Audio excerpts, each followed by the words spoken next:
Good evening, everybody. Welcome to the Mormon Newscast. I'm Radio Free Mormon. This is Bill Reel, and that is Rebecca Biblioteca. Today is May 18th, 2026. Good evening. How are you two? Great. Fantastic. I am celebrating the 46th anniversary of the eruption of Mount St. Helens, which I was a part of because I lived in Washington State. You celebrate all the major eruptions, don't you? I try to. It's important.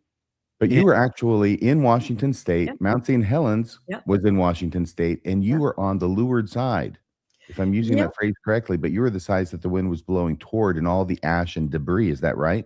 Yep, absolutely. And I do have a funny memory. I made a short about it today, but it happened on Sunday morning. We were sitting there waiting for church to start, and the bishop's wife ran in and said, "It's exploded." You know, people were anticipating it.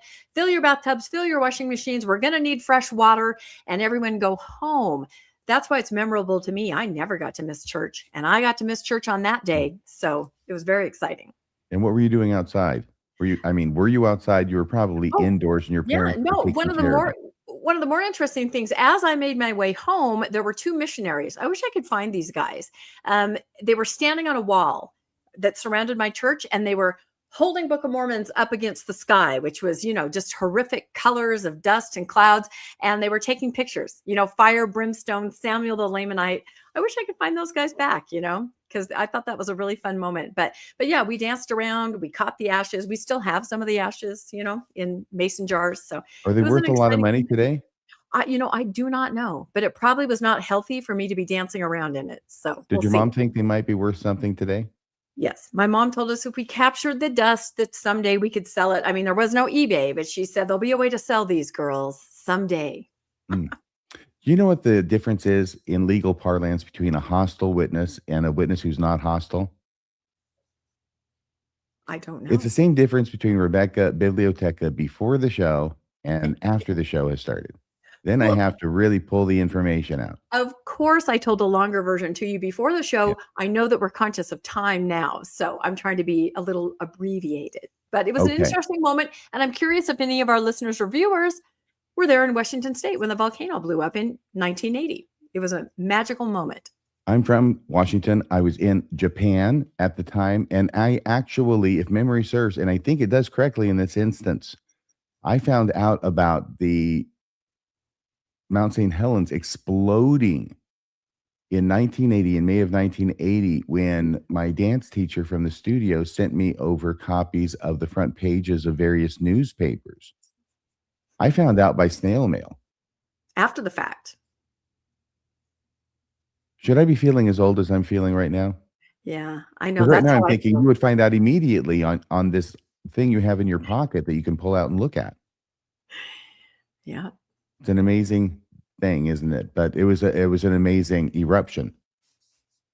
Okay. So are you celebrating anything today, Bill?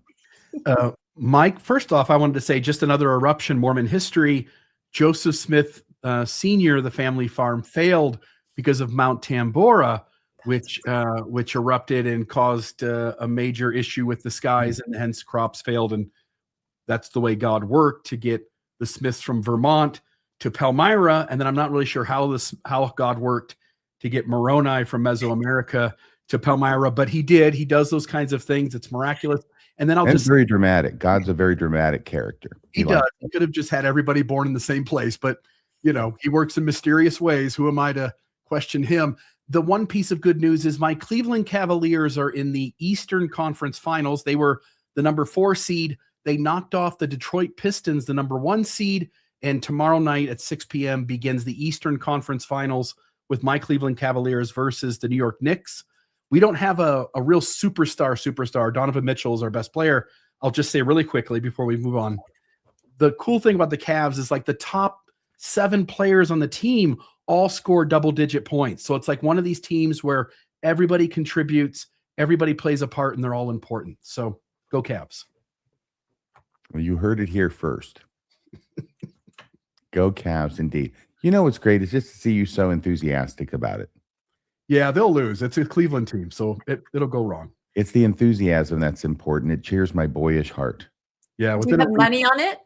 No, but within a week, you'll just hear me say, there's always next year. Yes. Okay, well, guess what? We've got some news to get to tonight and an hour and a half to get to it in. Here is the lead story for tonight. It's Black LDS leader received chilling threat. Stop racism. This is the May 18th, 2026 edition of the Mormon Newscast. We're putting this up here in the front, like we do at church when we make announcements before the sacrament. The Mormon Newscast. Happy Memorial Day, because we're not going to be here. Is that right, Rebecca? Apparently some of us have places to go. I made this, of course, on AI, and I didn't tell it what to do, but somehow it knew I was going to Disneyland, and it put all of you guys in Disney gear. You, RFM, are holding a giant turkey leg. So yes, I will be at Disneyland, the happiest place on earth, trying to get ideas to help them with Temple Square. That's why I'm going. And I'm guessing you guys have other fun things to do. And I'm guessing our audience has tons of fun family things to do. So we'll be back on June 1st. Well, I'm not going to Disneyland. I can tell you that. Well, you probably shouldn't. Yeah, it's going to be a nightmare, but. Well, it's an easy decision to make since I received no invitation. Oh. Did you receive an invitation, Bill, to Disneyland? No, I did not, but I was going to go to Temple Square, and it sort of is like Disneyland almost at this point. So pretty much the same thing. Okay. Not quite as good parking, but okay. All right, so let's get on to top news stories tonight. Black LDS leader, this is from the thumbnail, says he received a chilling threat in Utah. LDS leaders writing on behalf of defendants in abuse cases. That'll be my story. Why do faithful LDS members think people leave the church? The LDS marriage conveyor belt. Utah is a plastic surgery hotspot, data shows. More LDS land purchases. They really are buying the world. You can get anything you want in this world for money, including the world, as it turns out. Church gives away all its excess funds. Not this church, surely. Not the LDS church. Well, we'll see. Man uses AI to call and threaten an LDS congratulation. Now, I don't know if that's a congregation or a congratulation. It's a typo. It's a cheerier story if it's a congratulation, don't you think? No, it's congregation. Sorry about that. Oh, okay. And then Bakersfield, I'm in charge, so it's my fault. And I left it there on purpose. I admit it. Bakersfield pushes back hard on LDS temple height and brightness. And I think that's going to be a Rebecca story. Am I right about that? Temples? Oh, yes. Yes, heights and brights. But here's the first story, our lead story tonight. And I believe this one will be covered by Bill Reel. Yeah. So tonight, a difficult story out of Utah. Ronell Hugh, president of the Genesis Group, says he was the target of a racist threat while hiking in Utah County. For those unfamiliar, the Genesis Group was created to support Black members of the LDS Church and has a long history stretching back, should be to the figures such as Eugene and Letha Orr, Ruffin Bridgeforth Jr., who I think was its first president, and Darius Gray. So Hugh isn't just some random commentator on the sidelines. He is someone actively trying to build community and support within Mormonism. Yet, according to the report, he found himself facing something ugly and deeply personal out on the hike. So here's what happened. And unfortunately, it's got one of those really bad words in it. On May 2nd, Genesis Group President Ronell High says he was hiking alone on the Highland Trail near Lehi. By the way, I know you live in that general region, right, Rebecca? Yeah, sure. I know just where this is. Yep. Yeah, I'm sure much of our audience lives there too. I'd love to know if anybody out there, put it in the live chat, if you've been out there on this trail or know where we're talking about. He said that a passing driver leaned out of a truck window and yelled a racial threat at him. According to Hugh, the man shouted all and then the N-word will hang. Hugh said he interpreted the statement as a reference to lynching. He later explained that after the shock wore off, which I think just took a second or so, he instinctively took off running after the truck, hoping to capture a photo or license plate number, but the vehicle was gone before he could get the identifying information. Hugh says he reported the incident to local law enforcement and then went home and told his wife what had happened. He also contacted his fellow Genesis leaders as well as local LDS leadership, wanting to document it while his emotions and details were still fresh in his mind. He also shared his experience publicly on social media. Then the next day, he brought the experience into the spaces where he serves and leads. He discussed it with members of his Highland 40th Ward and later spoke about it during the monthly Genesis meeting. Addressing the mostly Black audience, Hugh used the moment to make a larger point. He said, racism exists. And he added, we can choose to move forward and try to eliminate it, but we are never going to change actions until we change attitudes. And he concluded what may be the biggest takeaway of the entire story. We have to talk about it. This should not happen in this day. And he's right. It's 2026, folks. For Hugh, this was not just about one ugly interaction on a hiking trail. It became a conversation about whether people are willing to confront hard realities rather than pretend they no longer exist. Now, despite repeated statements from church leaders condemning racism, some Black members, and this was in the article, some Black members say they feel prejudice is becoming more visible rather than disappearing. This is not occurring in a vacuum. Longtime conversations around race in Mormonism carry a lot of historical baggage. Priesthood and temple ban, folklore around skin color, decades of difficult teachings that leave scars that do not instantly disappear because an institution changes policy. Now, add to that the LDS Church's reluctance to apologize and acknowledge the ban was man-made rather than blame God only adds heat to the issue as far as I'm concerned. When you make God racist rather than blame your colleagues from the past, you may be giving tacit approval for members to cling to their racism as well, no matter what you say otherwise, even though Elder Oaks at the B1 conference told all of us that it was God's fault and that the church leaders weren't responsible for the ban itself. One quote that stood out was the concern that racism may actually be, and this was in the article, on the rise in the state, unquote. And that's no small claim. Again, we're in 2026, and yet we still have people who hold views about human beings based on the melatonin in their skin. And that makes absolutely no sense to me, especially coming from a religion, as I've said numerous times, that if they did 23, is it 23andMe? Is that what it is? 23andMe on all of the past leaders, we'd find that the very leaders who said that the ban was from God and that Black people were cursed and less valiant would have some African DNA in their own genetics. And so this church at some point has to come to terms with this, because if it doesn't, then we'll continue to find these kinds of things. And again, they're going to happen anyway. But there's a few stories tonight where I think Mormonism contributes to the significance of how often these things happen. And I think this is one of those instances. Your guys' thoughts, and then we can move on to the next story. Rebecca? Yeah, and I've talked about this before, that I have been a part of Genesis. It is a congregation, like Bill said, that started in 71 to support the Black members of the LDS Church. And then even when the ban was lifted, it continued after that and thrives today. And it has an amazing choir that actually goes out and performs independent of once a month. They meet every first Sunday.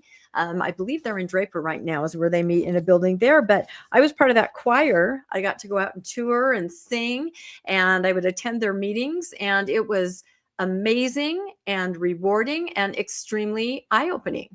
You know, it was something that I hadn't really experienced before, understanding a little bit about what these members of the church are going through, because they attend their regular wards, but then once a month, they gather at Genesis, you know, so that it's a sacrament meeting, they have primary, and they have young men, young women for the teenagers. So, you know, they're able to commune, to meet, to gather, to support each other. And like Bill described, what the president shared with the congregation, there were stories like that. There were people that would get up and talk about, you know, well-meaning people in their ward, but what had happened, you know, some, you know, racist things, just kind of an undertone. So they were kind of trying to educate and to work it out, because Genesis is open to anybody.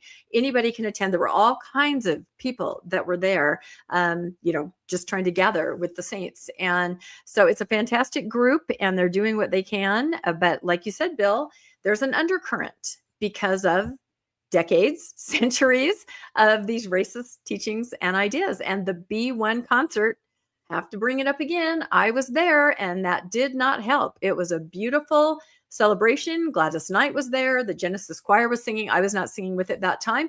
And it was all fantastic.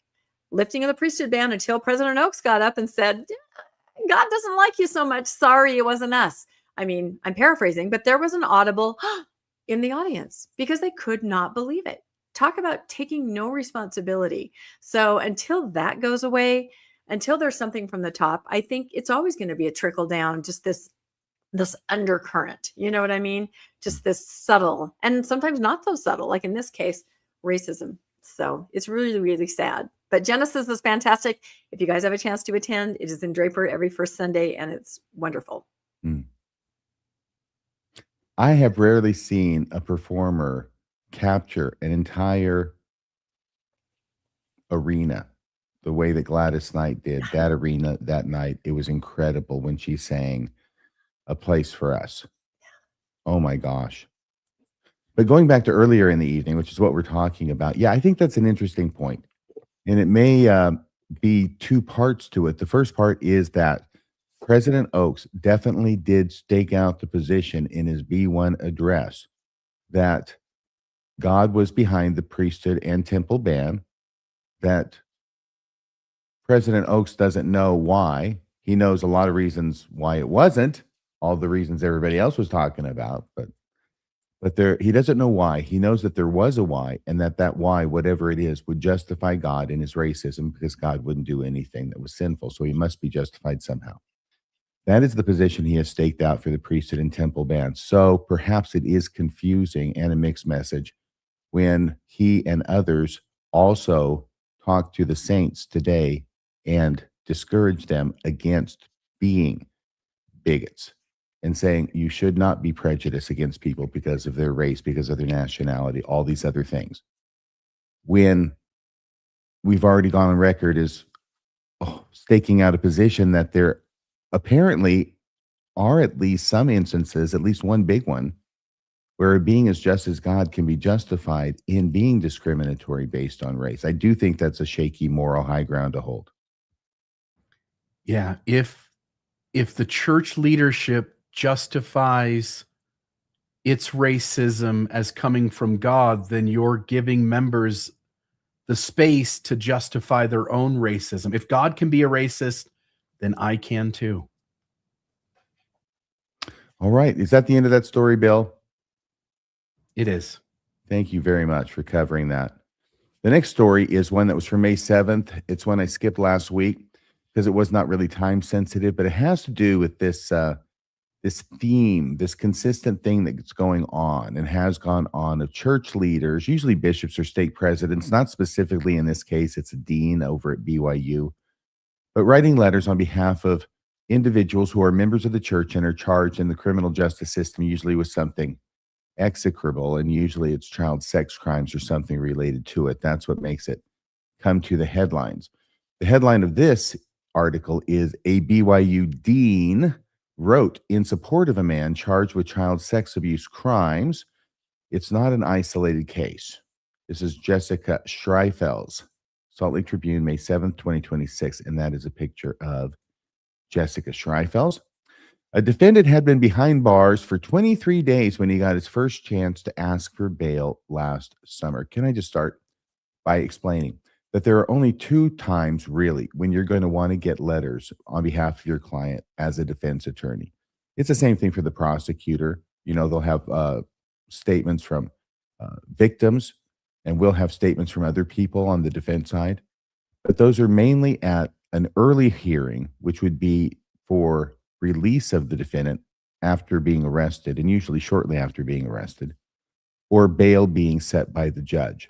So we want to impress upon the judge that this person who's charged with this crime has contacts to the community, is not a risk of flight from the community. And that's what those contacts are there to describe. And also, the other thing at a bail hearing is that they're not a risk to the community if they're allowed out in the community, that there are sufficient conditions in place to keep them from being a risk to the community. Those are the two things that are being addressed there. You can see why letters from people who know your client might be useful there. And the second time when you would be using letters is at the sentencing hearing. because these are not facts that the judge is considering in terms of, whether this person is guilty or whether they're not guilty. They are facts that the judge is looking at in terms of, should I release this person? What bail should I set in the first hearing? And at the subsequent hearing, if there's a sentencing hearing, what is an appropriate sentence that I should sentence this person to? So you're looking at all these facts that are not relevant to the case, but are relevant to the person as an individual. All right. So this person, this defendant, whose name they're not releasing, believe it or not, okay, over there at the Trib, a defendant had been behind bars for 23 days when he got his first chance to ask for bail last summer. Okay, that's his first hearing that I was talking about. Charged with 41 felonies tied to allegations that he possessed child sex abuse materials. The 44-year-old Utah County man had submitted letters to the court from those who knew him, very common, and who assured a Utah County judge that he would be no risk to the community. Remember, that's one of those two prongs. He would be no risk to the community if he were released, despite the serious charges he was facing. This is all very, very common. It happens every day in courts throughout the country. One was written, though, by a Brigham Young University dean. So this guy happens to know another guy who's willing to vouch for his character, but this other guy happens to be a dean at BYU. And here's the dean, I believe, Grant Jensen, began his letter by introducing himself as the dean of the College of Computational, Mathematical, and Physical Sciences at BYU, the university owned by the Church of Jesus Christ of Latter-day Saints. He wrote about how he had known the defendant for 16 years, beginning when the man's wife worked as his administrative assistant. So apparently that's how he knows this guy. And I don't know if it's a close relationship. It could have become such, but he's writing a letter. They're scouring around trying to find letters to give to the judge to hopefully get him to come down off of his bail some and let the guy out in the community while he's pending trial. Okay. So that's the deal. And that's the letter he wrote. And he's a dean. He's not this guy's bishop. He's not this guy's stake president. So it's a bit of a different situation than usually gets the public's eye. However, they're going to use this in order to segue into something else that is, I think, very important. And that's been going on behind the scenes. First, do either of you, Rebecca or Bill, have any comments about this so far? I remember this story. I'll just note 41 felony charges. I'm sure one of those are going to stick as long as the law enforcement followed all the rules, read the Miranda rights, all that stuff. One of those is going to stick. This is a guy who had allegedly child material. And yet here we are pleading for mercy for these people. And that makes no sense to me. Yeah. That's what Jesus is going to do for each and every one of us, my friend Bill, on that great and glorious judgment day. That's why Jesus is the closest thing in the world to a defense attorney. Maybe they're available to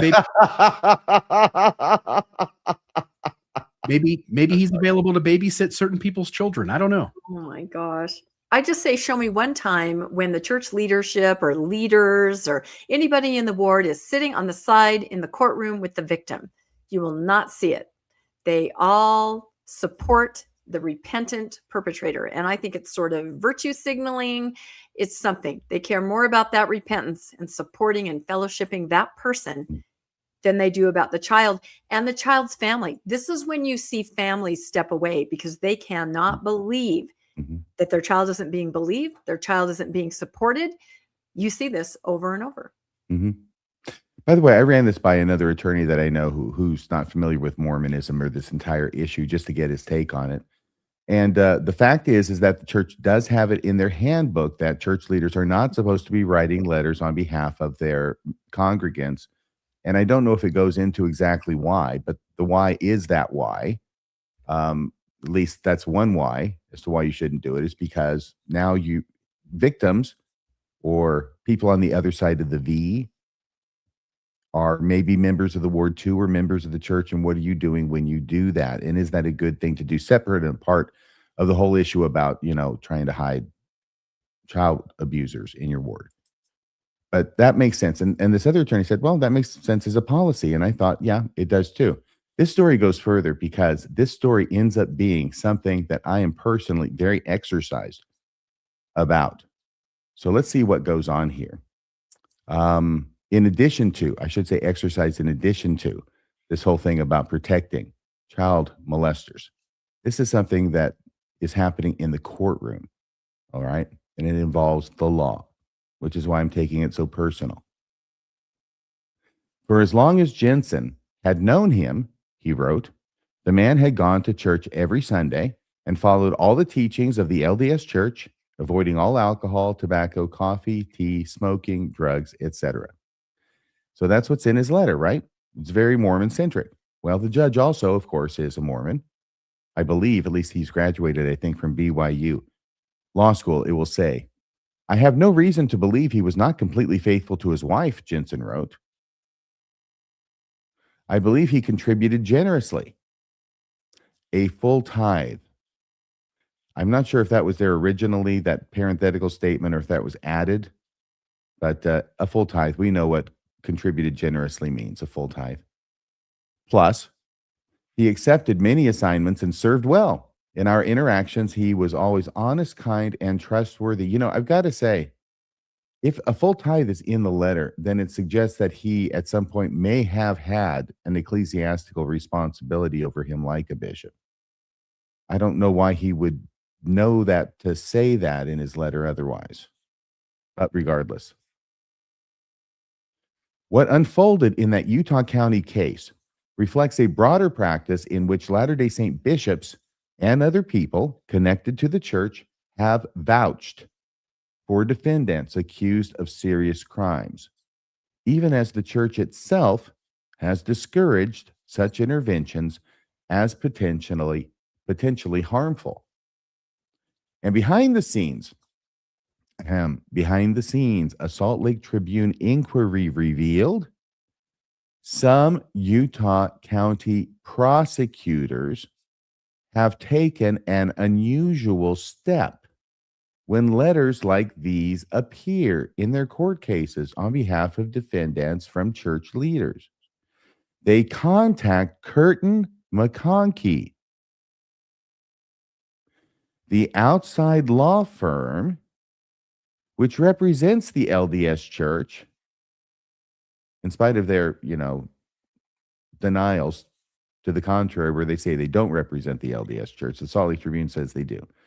They basically do. They're a law firm. They might represent a few other people on other things, but they're basically the church's law firm. So they contact these prosecutors, Curtin McConkie, the outside law firm which represents the LDS church, whose lawyers then instruct the bishop to withdraw the letter that was submitted on behalf of the defendant in court. The office confirmed. So I think that's the Utah County Prosecutor's Office that revealed that. Okay. Now, this is what I'm somewhat exercised about. Let's go through the rest of the story, and I'll tell you why it is I'm exercised, okay? That practice raises its own ethical concerns. You think?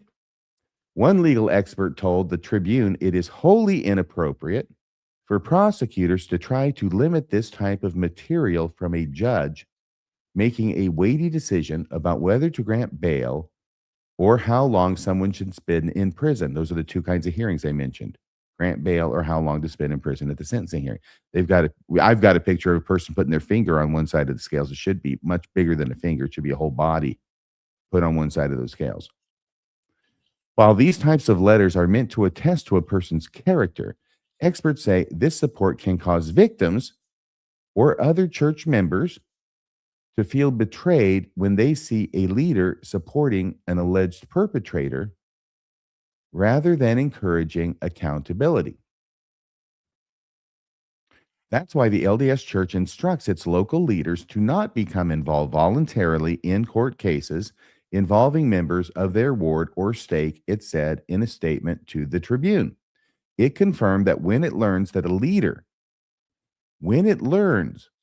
from whatever source, I guess, when it learns that a leader has not followed church policy and submitted a support letter, quote, the church contacts the leader and ensures he is aware of the policy and its purpose, which may or may not sound a lot like get him to withdraw the letter. Sharing information in legal proceedings can be misinterpreted and may cause harm, the church's statement reads, particularly to victims and their families.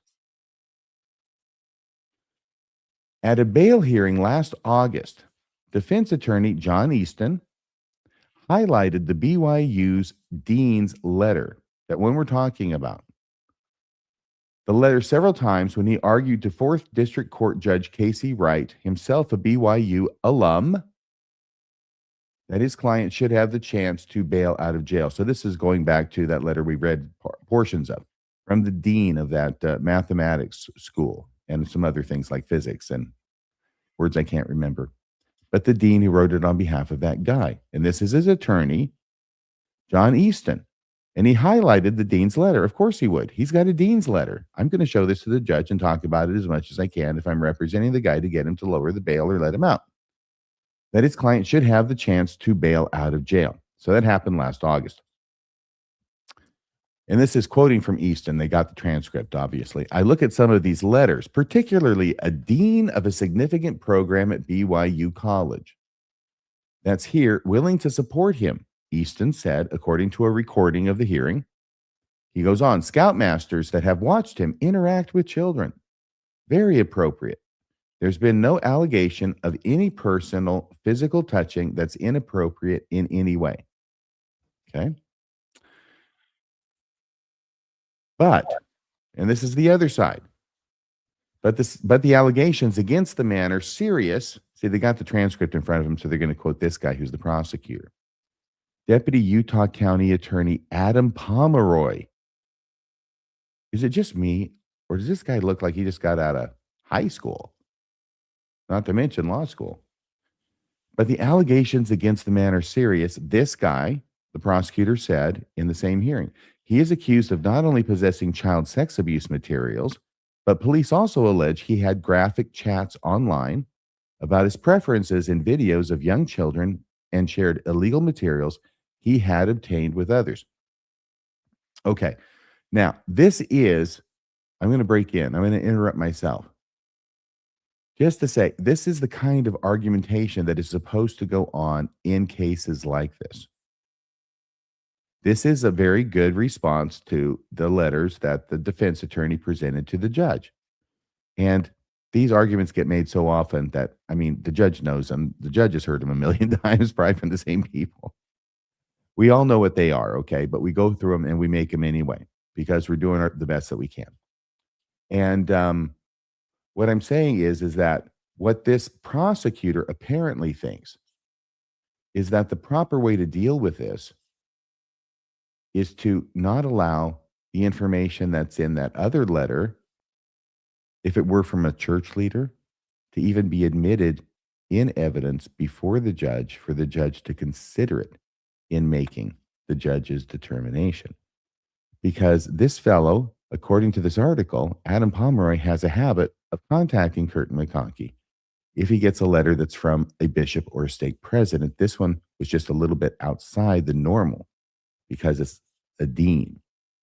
Speaking about the letters that the defendant gave the judge, Pomeroy, this guy right here, Adam Pomeroy, also a BYU Law School alum, said he noted that none of them acknowledged these serious allegations. By the way, this is part of his argument. And this is also standard argumentation from the prosecutor's point of view on these things. And you're talking about deeply religious people, people involved in our community, people involved with youth, and there's no actual indication that they truly understand what the defendant is charged with here, right?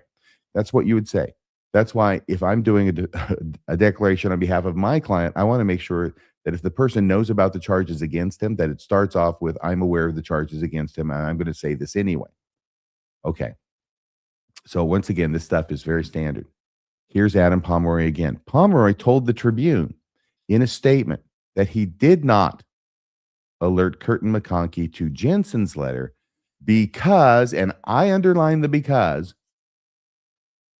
because the dean was not the defendant's church leader, which indicates to me that he would have if it had been the church leader. In fact, other things he says indicate the same.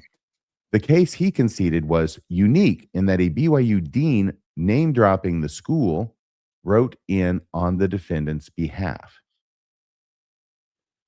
Now, here's this guy, Bruce Green. I don't think this is the first time I'm seeing that picture before. I think I've encountered his writing sometime in the past. Bruce Green, who teaches legal ethics at Fordham University's law school, said that those who know a defendant and have truthful information should be encouraged to bring that information to a judge, including church leaders. It is wholly inappropriate, he said, for prosecutors who are supposed to serve the public interest to induce church leaders to withdraw letters sent to the sentencing judge if those letters are truthful, as presumably the church leaders' letters are. Utah County Attorney Jeff Gray agreed that this specifically raises concerns about a defendant's ability to present information to the sentencing court. According to his office's statement, now that he is aware of the issue, my understanding is that Jeff Gray is new to the job. Now that he is aware of the issue, the statement reads, Mr. Gray is considering how to best address it. In another Utah County case where a father was sentenced last December for sexually abusing his young daughters, his one-time bishop wrote to the sentencing judge that the defendant was active in their church and served in whatever capacity he was asked to participate in. The former bishop did not ask for leniency, but told the judge that he'd be praying for the judge's discernment for the right sentence. I believe he is a good man at his core, he wrote about the father. Jennifer J. Frade is a professor emeritus of psychology at the University of Oregon who first introduced the concept of institutional betrayal in the 1990s. She said these letters supporting an accused defendant or perpetrator can feel like a second concussion, another wound on top of the harm from being victimized. Nicole Badera, a sociologist and researcher of sexual violence, said that the criminal justice system also engages in a type of institutional betrayal when it allows for admissibility of character evidence like support letters in cases involving sexual violence. Here's the final slide. In the child sexual abuse materials case where the BYU dean wrote a support letter, the judge ultimately allowed the defendant to post bail. But he said he did not consider Jensen's letter or others like it when making that decision. Instead, he said the law required him to weigh whether the man posed a danger to the community or was likely to flee. Just like I said, those are the two things you look at as a judge.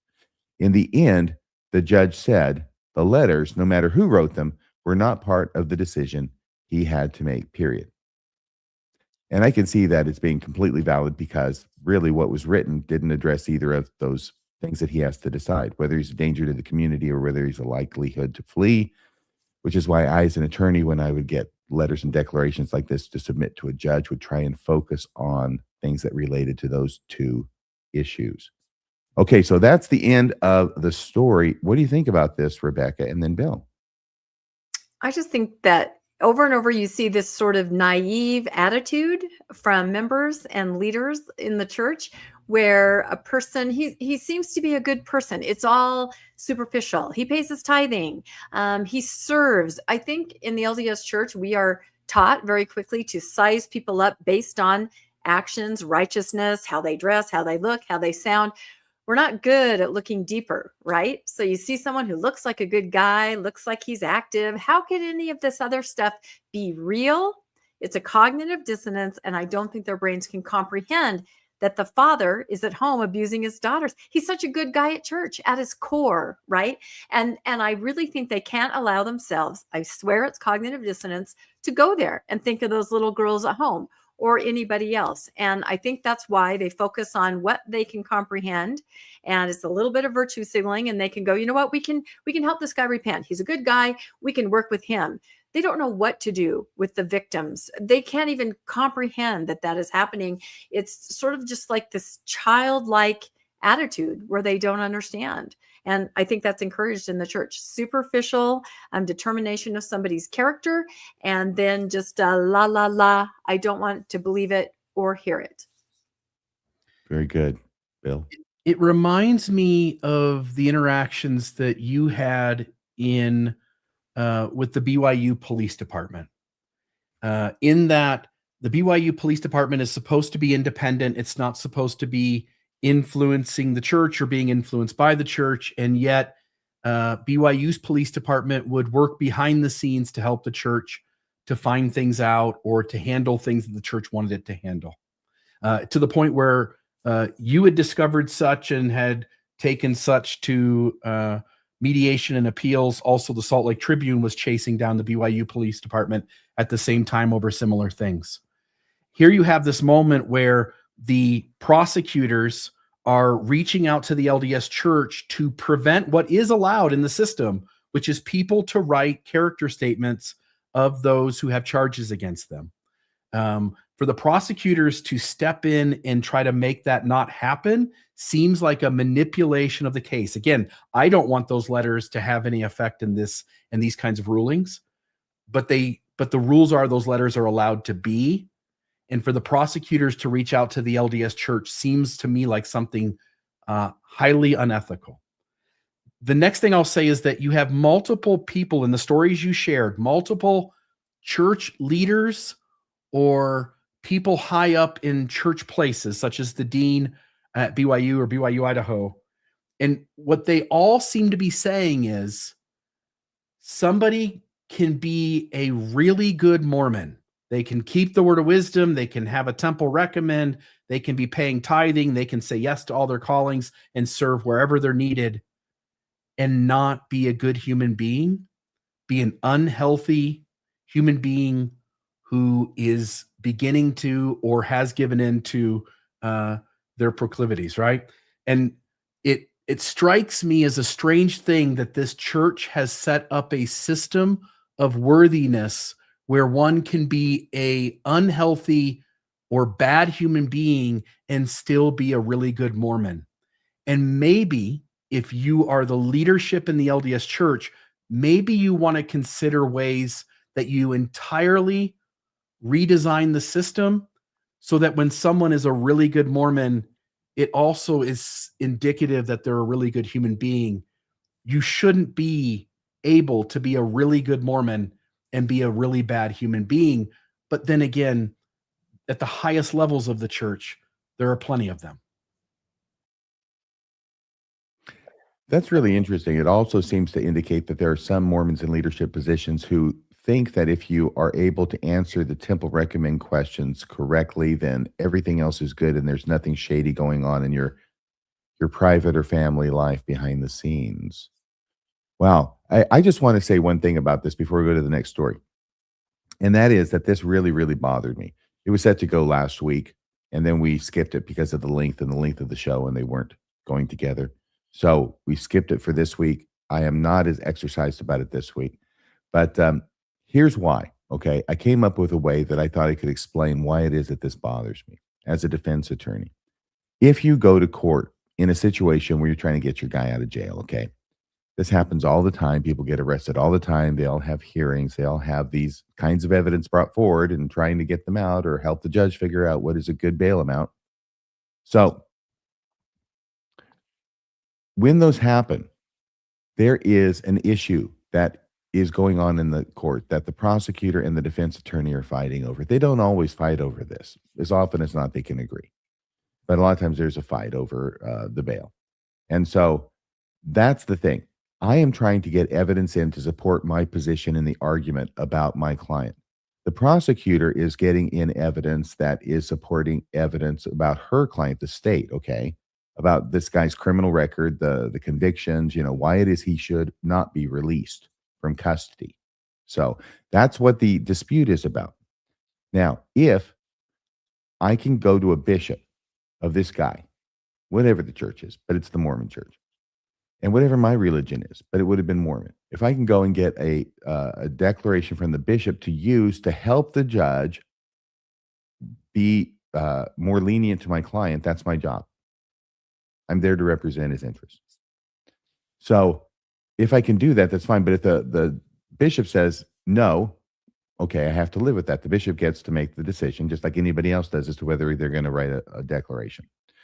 Now, if the bishop says, I can't do it because my church has a policy not to do it, then I got to suck it up. That's a church's policy. Okay. All right. But if the church then says, I will write the letter and doesn't say anything about the policy, I will write the letter, and then somebody in the church goes to the bishop and says, hey, you're not supposed to do this because there's a church policy, dingbat. You forgot already again? And the bishop says, okay, I'll withdraw it. I need to withdraw it. Well, as a defense attorney, I'm disappointed, but I got to let him withdraw it. It's his decision. Okay, I hope you can see where this is going. If that circle finally comes around to people getting the bishop to withdraw his letter, if we finally get around to the attorney who is on the other side of this case, who is arguing this very issue with me about whether my client should get out pending trial or what the bail should be pending trial, if that is the attorney who makes the contact to the other person, and I don't care from there how many times it takes to go around from Kurt and McConkie, and that's the whole point of doing it, then I got a big problem with that. I got a big problem with that. And that prosecutor should have a big bar complaint against that prosecutor. So that's how I feel about it, while still maintaining my feelings about the other issue. I don't know if that makes me inconsistent. I don't think it does, but I certainly am trained to look at this as a defense attorney and why that is a wrong-headed thing for any prosecutor to do. Does that make either of you think anything? Well, it doesn't need said again, but I understand it clearly that it's the church's job to police its local leaders about its own policies. It is unethical for the prosecutor to get involved and remind the church that this has happened and give them a chance to step in. The church needs to handle it without anybody from the judicial system stepping in to sway whether that letter's used or not. And Rebecca, I'm not sure if this guy's figured out if his career should be in the legal field or the priesthood. But I think he's trying to use what he knows in order to influence what's going on in court.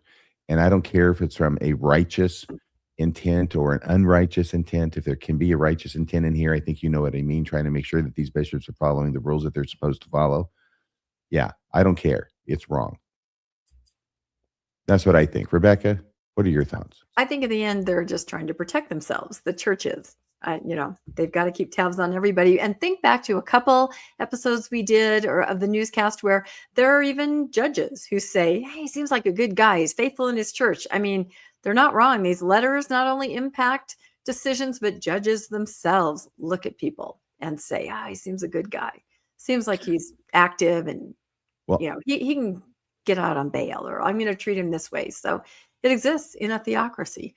I have talked to other people, including Randy Bell, and he has said, you just got to understand, Utah is a different place. Yeah. And sometimes, if the judge is a Mormon and this is letters on behalf of somebody who's a Mormon written by a Mormon leader, that they may take that more strongly than another person in a similar circumstance. And I said, okay, I agree with you. I hear you 100%. It doesn't change my position. Okay. That's enough of that. Let's go to the next story, shall we? Oh, this one is mine. And this is also mine from last week that we moved because we had such important other stories, but these stories are equally important. Now, Bill covered this, I think it was 2 or 3 episodes ago, the book Torn by Jeff Strong, but there's more data coming out all the time. And I pulled out a few other pieces that I thought were really relevant and interesting for us. And again, this is a faithful person, former mission president, faithful guy, Jeff Strong. He's written a book with another researcher, just compiling data on LDS people, why they leave, and attitudes that the faithful have about those that leave. And these are really important conversations. as we three found out this week, which I think Bill's going to touch on a little bit later, and I might just mention. But Jeff's story is that he put his son into the MTC, and then he got an email saying, I'm leaving. I'm not going to stay in the MTC. And Jeff realized not only is his son having second thoughts about a mission, he's going to leave the church too. And when that happens, parents have to very quickly figure out what's going on and how they're going to react, because this is their child. I've said it before, but I feel like in the 80s, it was, you get back in there. I've told the story before about, my fiance in the MTC leaving, his family disowning him, calling me and asking me to disown him. It was that kind of thing. I don't think that happens as much now. I think parents try to understand, like Jeff and his wife did, what is happening. What does this mean for our son? What does this mean for our family? So this book comes from a faithful point of view, but the data is very revealing, and he doesn't really shy away from that. He really tells it like it is, and then tries to kind of spin it a little bit, explain it, but it is pretty powerful stuff here. He talks about the idea of the empty chair. Have you guys heard of that? I'm sure you've seen graphics like this. I made this one, but it's the idea that your whole family is there in the next life, but there's one empty chair. That person isn't with you. That person made different decisions. And I consider this one of the more dangerous doctrines that the LDS Church promotes, because it makes families behave in a horrible way toward that person that has made a different choice that isn't Mormonism, right? Kids are shunned. People are set apart. People are disowned. It's all for your own good, right? It comes from a place of love and fear. You're going to be that empty chair, but the results are terrible and horrible for families and the individual that this happens to. And I'm sure everybody in our chat and watching knows scenarios where families have completely cut off and distanced themselves from an individual who really just needs love and understanding and care at that time. He talks more about the survey. I asked AI, make an image of somebody in a family who's left the church and somebody who's in the church. This is what it did. Isn't that interesting? I think AI is following these stereotypes too. No, that's Elder Holland's story about the two brothers. Exactly. That one, Bill? Which turned out to not be real. If he had to pull it out of his book, right? So, They say you have two Doberman pinchers back there all curled up and going to sleep. Exactly. That was it. But it wasn't his book that that story got pulled out of. Yeah, it was in the book that they had. I meant it got pulled out of somewhere else. Yeah, it wasn't the book. It was a talk. No, that's Russell Nelson's talk about the lady in the hat. The lady in the hat had to be taken out. I think, There are so many fake stories that apostles have told just in the last 20 years. It's hard to keep up with them. Yeah, no, I think President Holland had to make a disclaimer, and he said the story was misrepresented to me. It was a mission story about two brothers finding each other. Anyway, we digress. So this survey, 15,000 people at least started the survey, and 11,000 finished it. And it took like over an hour. Jeff Strong said he was really surprised that people were passionate and cared enough to really work through this and put down their answers. And I think he said, let's see, here it is. 40% were people who had left, 60% were people who were current. At least that's how they represented themselves. So that's a pretty good demographic of people saying this, people saying that, both sides of the aisle, and you get some really interesting data. So let me see. I'm going to go to my notes here so I can read. I made this other graphic, and it about freaking broke my heart, because that was my oldest son growing up right there, who still, because of his treatment in his community and by extended family members, because he was just a little different, he still suffers from growing up like that. So when AI showed up with that, I was like, oh, breaking my heart. That was my life with my teenage son right there. So maybe TMI, but it says, so people who identified as more devout picked the wrong answer about certain things more than others, right? So the more faithful you are, the less you get it, is what we're saying in layman's terms. For example, here's one of the main questions. 75% of the devout respondents greatly underestimated how many people were actually leaving the church, right? The more devout you are, the more you don't get it. They say, it's probably 0 to 25%. That's what they choose. 75% of the devout people think it's a very small number of people that are walking away. Where the correct answer, and remember, this is from a faithful book, is more like 50 to 75%. That's shocking that that's there in this faithful book. And that's a graphic showing that the more faithful you are, the more in the church you are, the less you understand really how many people are disaffecting. Well, the more faithful you are in the church, the more likely you are to believe the leader's prevarications that people are not leaving the church and that actually it's growing faster than it ever has. Yeah, thank you so much for bringing that up. You're right, because they hear that every day. The growth, the tremendous growth. Those that maybe are not as devout, they're just looking around going, there are like 12 people in the pews. What is happening? So you're right. You have to kind of allow yourself to think independently outside of what the leaders are telling you. Let's go to our next one. This is just great, great information. It really is. I ordered the book. It hasn't arrived yet. So devout members also tend to attribute disaffiliation to personal inadequacies or religious failings. Of course, answers like they chose, they sinned and lost the spirit, or they were led away by the things of the world. These are why the more devout members think people are leaving, right? And I made this graphic because that's not the reason people are leaving. And according to this book, he says it plainly. The reasons provided by actual people who have left were quite different. The most common reasons were, I didn't feel a sense of belonging. And what I think is more important, I encountered information about the church's history that was troubling enough for me that I didn't want to participate anymore. So it's important to see this huge divide. And Bill touched on this when he went over this data. There is just this divide in what the faithful members think and what is actually happening. And that's why conversations or a coming together or a meeting of the minds for the greater good does not ever happen. He says the most active members of the church have a blind spot. And I love that. They have a blind spot as to how many people are leaving and why they leave. So it'll be really interesting when faithful people read this book, because like I said, a faithful source. And I just wonder what they're going to think about it.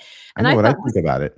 Tell me. I think that Jeff Strong is committing the continued error of taking things that the leaders teach to the members, and the members therefore believe them, and blaming the members for it. If you go back to that previous slide, yeah, the members have a blind spot. No, we don't. We have the vision, the exact same vision that the leaders have given us. And they haven't told us any of these things about why people leave the church. They have told us about the fake reasons and the generic kind of reasons.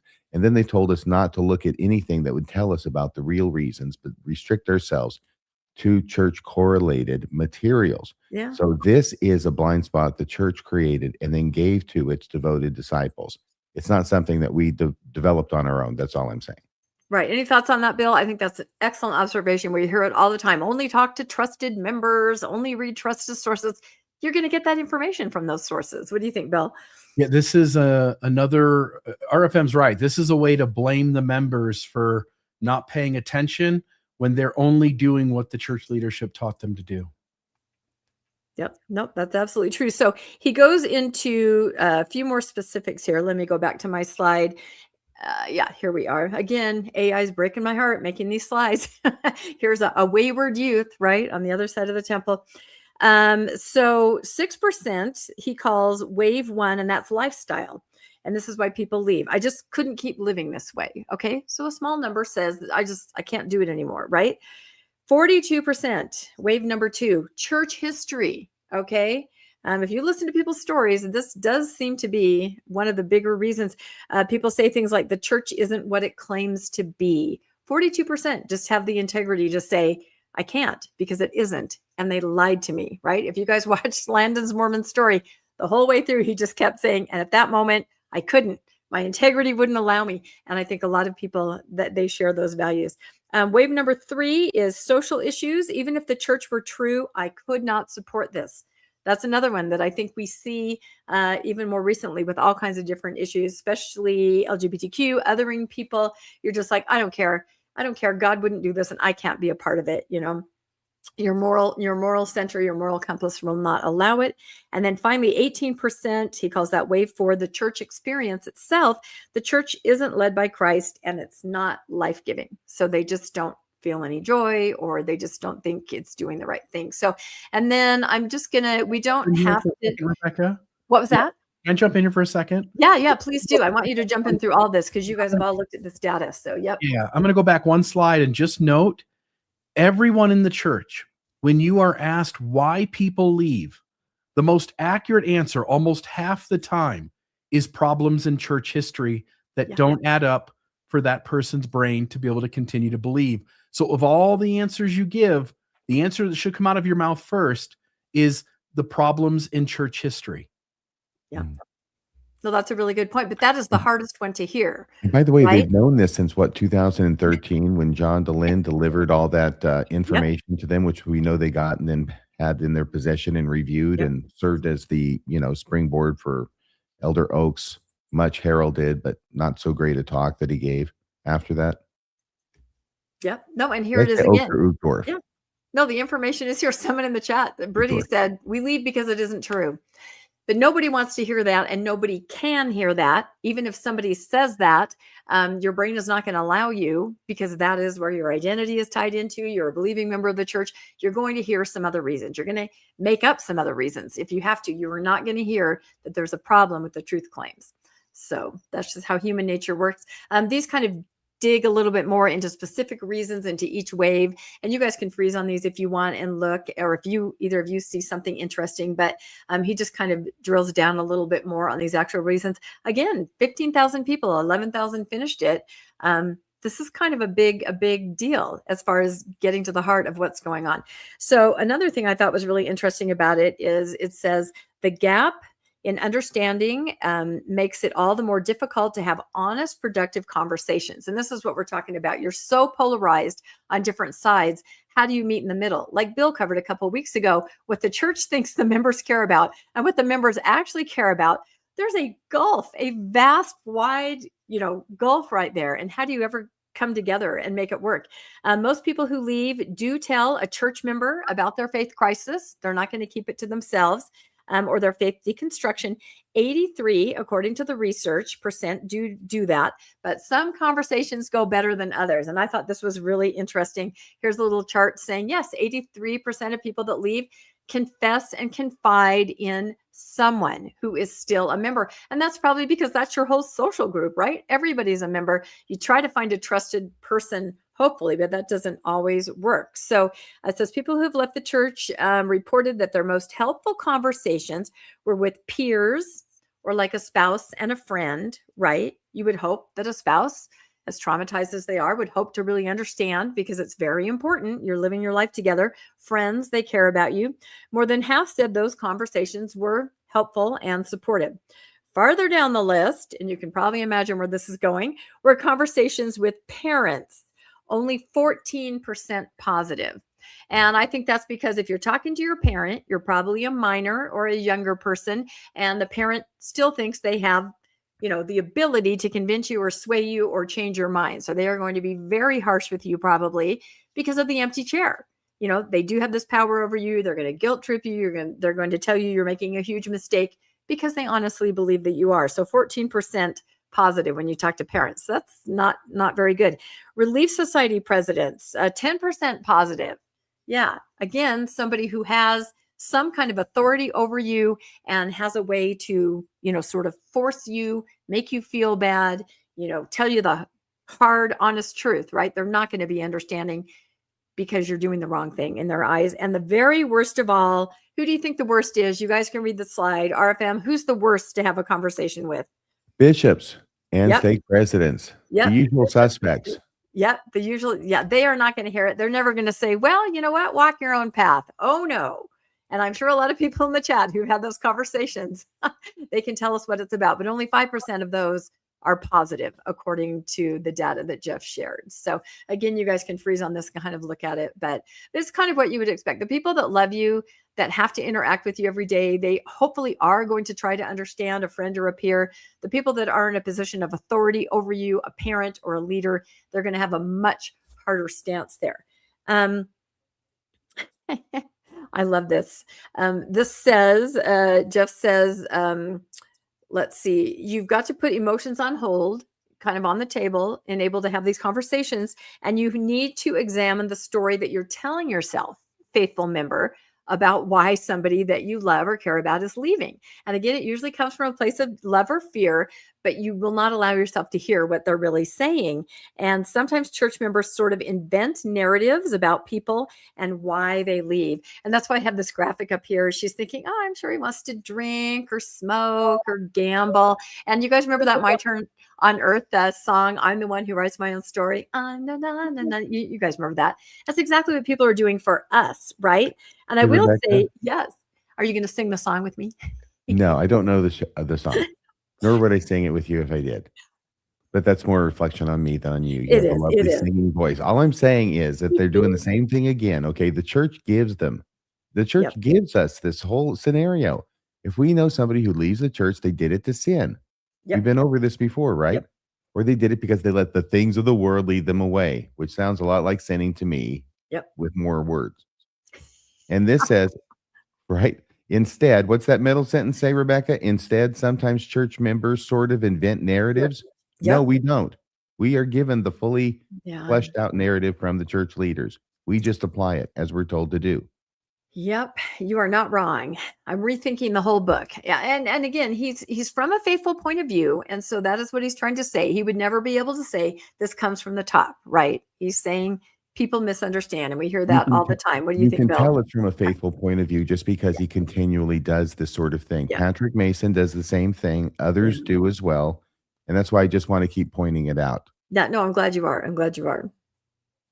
Any thoughts on that, Bill? And then I think we have 2 more slides here. Yeah.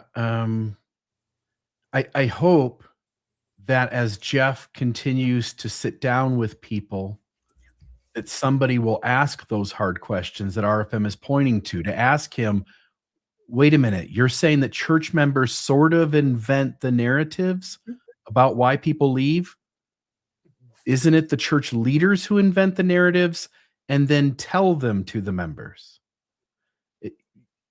Yeah. Rogue artist. Yeah. Again, the church and its defenders continue to blame the innocent people in the pews who are just passing along what they've been told to pass along. But at some point, we all have to grow up, and the buck has to stop with those top 15 men who are at the forefront of every problem that is in Mormonism. But those top 15 men definitely never told the missionaries to challenge people to baptism after the first discussion, Bill, did they? Never. Elder Ballard said that. Strangely, he was in the missionary committee early on in his time, and he's the one who helped create and publish the discussions that passed on that request of potential converts to get baptized after the first discussion. So they do things and they think it's a good idea, and then it gets called out and it looks like a bad idea, and then it's not their fault anymore because we never did this. I don't know whose idea this was. Yeah. What kind of crazy missionaries? What are you doing out there? You crazy missionaries challenging people to baptism after the first discussion. Yeah, they did that with technology too. After years of saying nothing, no phone, no tablet, no email, don't do anything, then they finally realized they need to be on social media. And I can't remember which apostle it was, but they said, we don't know why our missionaries didn't embrace technology before, but we're going to teach them how now. Oh my gosh, right? How many people were sent home because they had a secret phone or something? So you're not wrong about this. And I feel like the church puts those narratives in your head. So when you do hear something that you can't reconcile, your child is saying, I'm leaving because it's not true. You instantly have that go-to. It just clicks in. Your brain can't accept what your child or your friend said. So it clicks in. Oh, wait, I heard this and that. You don't even know that you're doing it. So you're absolutely right. He does talk about parents, especially creating a life and a dream that they want their child to have. My child's going to get married in the temple and they're going to go on and as soon as the child sort of veers off that path, it's very difficult for the parent. But again, like you said, RFM, why do they have those dreams and goals for their children? Because you're told that's the only thing that's acceptable for your child. So yeah, this data is very interesting, but here they talked about God. How did your faith transition impact your relationship with God and the church? And, most people, the church, of course, they're not so okay with anymore, but they kind of find their own sense of spirituality, and you guys can freeze on this and look more about it. But there were several articles after Jeff's book came out on the faithful side in Deseret News where they kind of threw a little bit of the data under the bus. And they said things like, well, that might not have been representational. Well, that might not have this and that, So I think they are having to backpedal or do a little bit of apologetics, because even though you point that out that this is a faithful point of view, that data is in there and you can see that, and you can, it kind of makes your head scratch if you're faithful. So be aware as you look around out there. There are articles starting to come out that are kind of throwing the data under the bus a little bit. I love the headline to this because it's actually very humorous. Yeah. No, don't you think that's really funny? What does it say? It says, for accurate conclusions about LDS Latter-day Saint retention, look at the best data, right? That would be the So, data we're hiding from you. That's the best data that we want you to look at. The yeah, you data won't that show we us the won't let you freaking data. see. Exactly. So I'm excited to get the book. I'm going to read it and I'm going to see. And I will say that, I'll touch on this. Bill's going to say it later. We had a little incident with that this week. We're, of course, the post-Mormon cruise. We're all excited. And we had some people on the faithful influencer side, make some jabs about people that were going to go, that they were going to, sin. And that's all that was going to happen on this cruise. And a lot of people pushed back. A lot of people said, don't stereotype these people. These are hurtful. These are harmful. And so there was a lot of dialogue back and forth. We had one faithful person say, I would never get on this boat with these people. Right. So this kind of You mean data, us, these people? yeah, these people, I wrote back very fiercely and I said, these people are your friends, neighbors, mothers, fathers, sons, daughters. Wow. These people are us and you. So, and yeah, I will say that some people that we've even been talking about in this segment pushed back personally against the influencer. So people are taking notice. It's quite interesting. Good. Is there a point in going on an ocean cruise if you're not going to sin? Well, do you know what? What is the definition of sin, really? I mean, in the LDS church, it's having one drop of coffee. This is what I'm talking about. As the LDS That's church what I'm defines saying. it, is there a point in going on a cruise if Yeah. you're not going to sin Mormon style? No, because I'm probably going to have at least a drop of iced coffee. So I guess I am planning to sin. There it is. I So said you it out admit loud. it. You I admit it. No I further admit it. questions And I around probably it. will uncover my shoulder. I think I will. So, You're lost. All right. That's all I have on that one. It was very interesting. And there'll probably be more. So, Well, great. when his Here's data the comes next. out. The next one is in purple. It's from Exponent 2. It looks like a great story. Yeah, this is me. I will just note this will just take one slide to get through. For a lot of Latter-day Saints, there is a script, and we've talked about this in the last few weeks about these stories of the church and its members beginning to celebrate, give approval to women who are out in the workforce. Again, there was that blog post with the gentleman who is more of an at-home husband, supporting his wife getting her education so that she can go out into the world and be the one who works outside the home and whose education and career gets focused on. So there's this script that, you date in high school, you serve a mission, you get married young, you start having kids, you move quickly into family life. Now there's an article in the Exponent 2 titled From Prom to Prenatals, the LDS Marriage Conveyor Belt. And it argues that many women experience this path less as a series of choices and more as an expected sequence already laid out for them. One line that stood out described the pattern as going from mission to marriage to fatherhood for the men, while women often feel pushed into a parallel track, but a little different, centered around marriage, staying at home, and motherhood.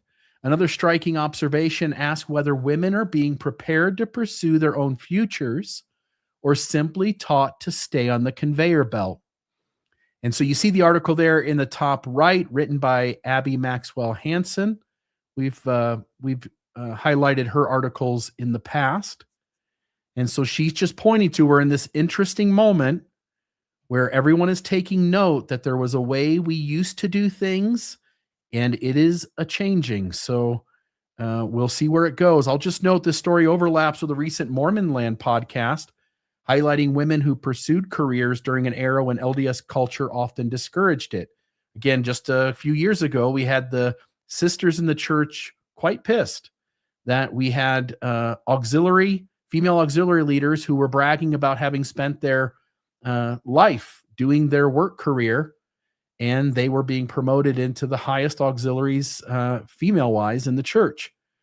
And so the Mormon Land podcast was going in and doing getting stories from people who back in the time when it was shunned, discouraged, and looked down upon, the women who at that time were working outside the home and who valued their careers. So they look back at women who chose paths outside the expected mold and the resistance many encountered along the way. So we ask inside Mormonism, how much of our life trajectory, and I'm obviously a man speaking, but I am speaking generally to the females in the church and those out of it, how much of our life trajectory is genuine personal choice, and how much of it comes from a culture that quietly hands us a roadmap long before we realize we're following one. And I've said it here on the newscast before. I've said it on other podcasts that I'm part of. But I've got a highly intelligent woman in my life that I'm aware of, a friend of mine, and all she wanted to do was be a doctor. And she spent much of her early childhood with that as her dream and really wanted to do that. And I can tell you right now, she would have been great at it. And sometime in her early teens, she was made to feel shame over those dreams. She was told that those aren't really an option, that what she has to do is do the church track. And so she did. She became a wife and a mother, stayed at home, raised the kids, and having deconstructed the church, she is resentful that this system took away from her what I believe and what she believes she was meant to do. And I think there's a lot of women in the church, older women, who now see the church changing on something that they thought was baked into the doctrine and theology. And they are now having to confront the fact that their life was taken from them and they were pushed down a track that wasn't theirs. And so I'm grateful, again, I'll say, I'm grateful that the church has made changes, that women growing up in the church today will feel safer going their own direction.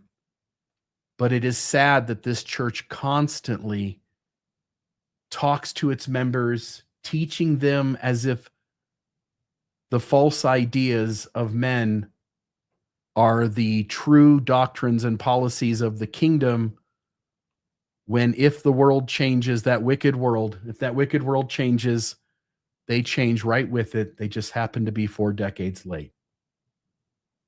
Your guys' thoughts?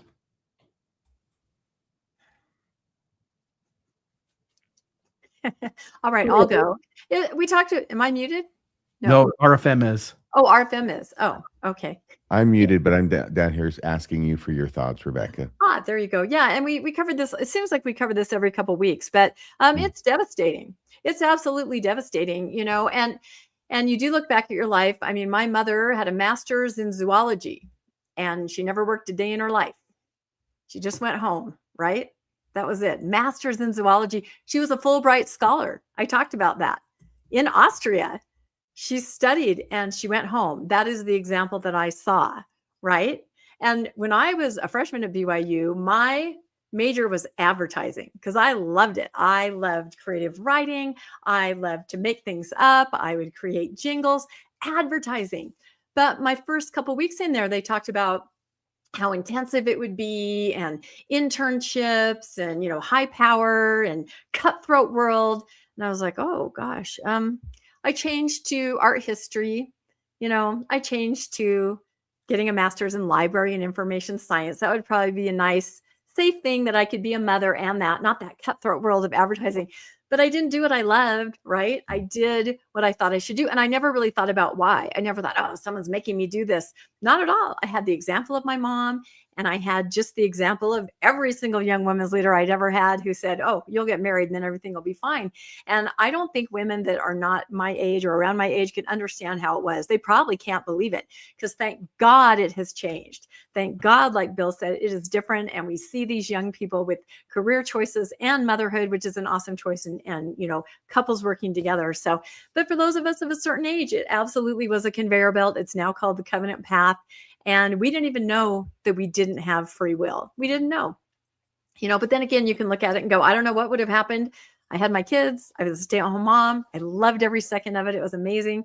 So, hindsight is 2020. Somewhere out there, string theory, another universe, I'm some kind of high-powered advertising executive, not on the newscast, which I also love to do. So there's always time to find things that you love and start anew, no matter how old you are. I think that's a good message too. So we didn't even realize what happened to us. Well, if you ever get into financial trouble, you can always fall back on the cutthroat world of art history.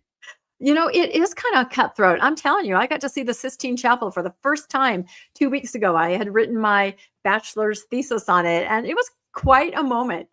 I, for once, got to use some of the information, annoyed everybody in my group. Oh, yeah, that's it. Yeah, it's really not worth anything, but it was kind No, of a it cool is. I'm moment. sure it enriched the experience for everyone in your It tour was group. All right. So, do you think that has anything to do with yeah. cosmetic surgery in Yes, Utah? I do. This is very interesting, and we don't have to go through every single thing here, but there was an article in the Tribune. Here's why Utah has become one of America's surprising plastic surgery hotspots. We have talked about this before, that the numbers just keep increasing, and it is very interesting because we're here in Utah. We'll go through the reasons. This is pretty fascinating. Of course, I got to make all kinds of fun AI Barbie pictures. It's a growing industry. The procedures have become increasingly common, particularly among women in the suburban communities among the Wasatch Front. And it's becoming very normalized, much more so than it ever was in the past. In other words, everybody's doing it, right? One of the big things people do are a mommy makeover. Have you heard of this, either Bill or RFM? No, I haven't. I've got to tell you, I heard No. of the daddy do-over, but not the mommy makeover. Oh dear. There it is. Yeah, it's kind of a all over full, you have your kids. I have this graphic here. You have your kids, you have them quickly, you're on that conveyor belt, and you wake up one morning when you're 35 and you're like, I got to do something. Mommy makeover kind of takes care of everything, right? They just do it very, it's all encompassing, right? And you come out on the other side of it. I have friends that have had it, and you're like, wow, that's amazing. I think they're a little expensive, a little spendy, but definitely self-esteem boosting, and in an environment that, at least in my experience, a lot about how you look in the LDS church in Utah. Everybody's in such close proximity. Everybody's in the ward. There is competition among women. You see each other every week. You want to look good, and there's definitely competition. I always made the joke about somebody new would move into the ward and they were a certain kind of very attractive looking woman. You'd go, young women presidency. Yeah, she'll be put in there. She'll be made the young women's president. And that's exactly what happened. I was slogging it out in scouts, right? I was the cub mistress for a long time. You could see those young women presidencies when they'd walk in the building on Wednesday night. It was kind of like twilight. The wind was blowing in their hair. They were fantastically attractive. And I know I said that before, but it Is is there true. any difference on the general level, do you think, with the general presidencies, Rebecca? Well, you mean above? No, and I'm going to talk about that. Women are chosen who are very put together. We talked about Sister, what's her name with the veneer, which I think might have been a veneer. They definitely look a certain way. They don't look like your standard, So I what's had the 7 kids and stayed so what's home. the purpose of Annette Dennis then? Do you know what? Oh my God. Don't I make me made say you it, laugh without a please. rim shot. No, you didn't. Well, they do. Okay. They do have to put some people on there that represent more of the stay-at-home moms. So, Oh, but she's awesome. She's lovely. She has more power than any other woman. So let's move on. So why Utah? This article talks about how, and this is a good point, younger population, right? These procedures are typically done on a certain age range, and we have more of that age range here. We have the Secret Lives of Mormon Wives type women, right? So you're going to see more procedures. Another thing it explores is just, in the media, we have Secret Lives of Mormon Wives. We have the Real Housewives. They are all getting these procedures. It's very commonplace. They talk openly about the procedures. It's not something that you're like, yes, I'm going on vacation for 3 weeks. You won't see me. No, you say, I had whatever you had, and people are okay with it because everybody's doing it. So it's very much out in the open more. This is the social media effect, same thing I just mentioned. This is Jessie from Secret Lives of Mormon Wives. This is the same person. I don't know if you would know this from the picture, but she's been very open about her plastic surgeries, a lot on her face, and she's been unhappy with them and had more. And, she's searching after that perfect look, and she's very open about it. And every time she talks about it, people are Googling her doctor or trying to find out what the procedure is. And young, she's 32, maybe 33 now, very young. It used to be these procedures for people that were older, trying to regain that, youth. No, these are procedures that are on young women.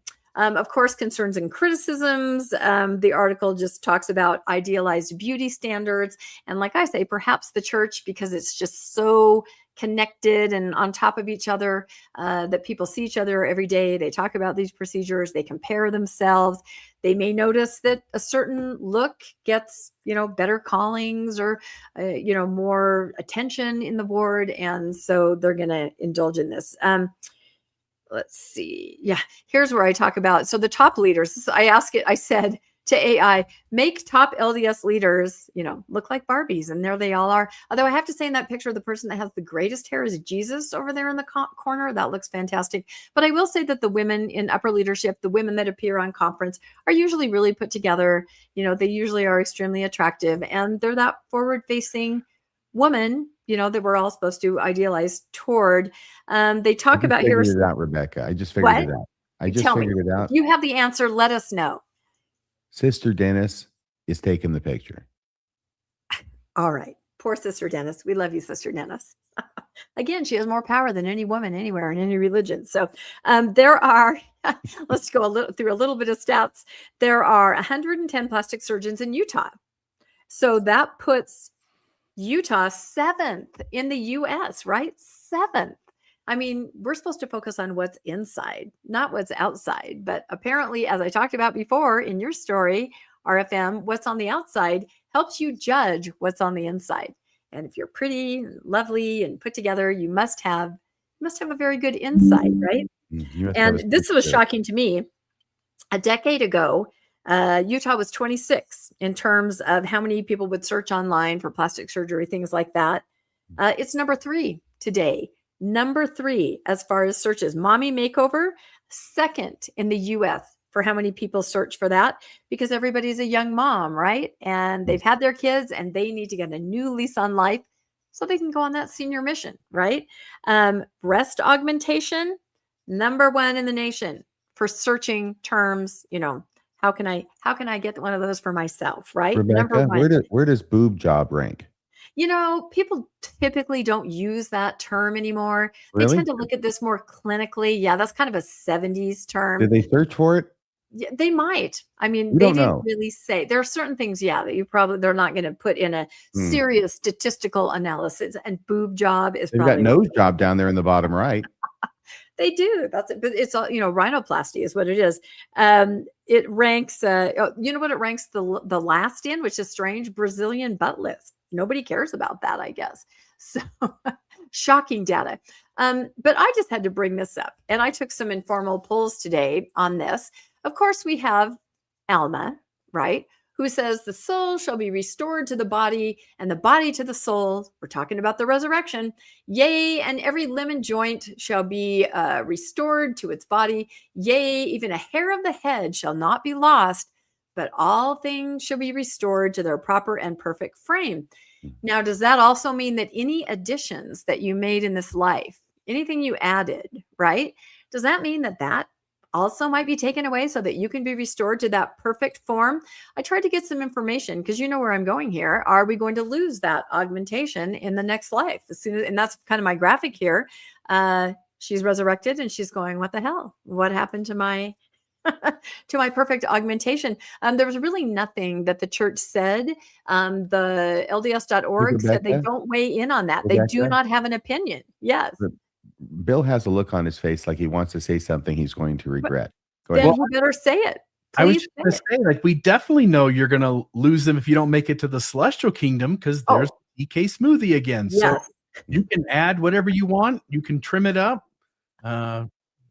Whatever you want to do, but if you don't make that celestial kingdom, it all goes away. It all goes away. The TK smoothie. That's right. But I kind of feel like you're going to be restored to what God gave you, because God don't make no junk.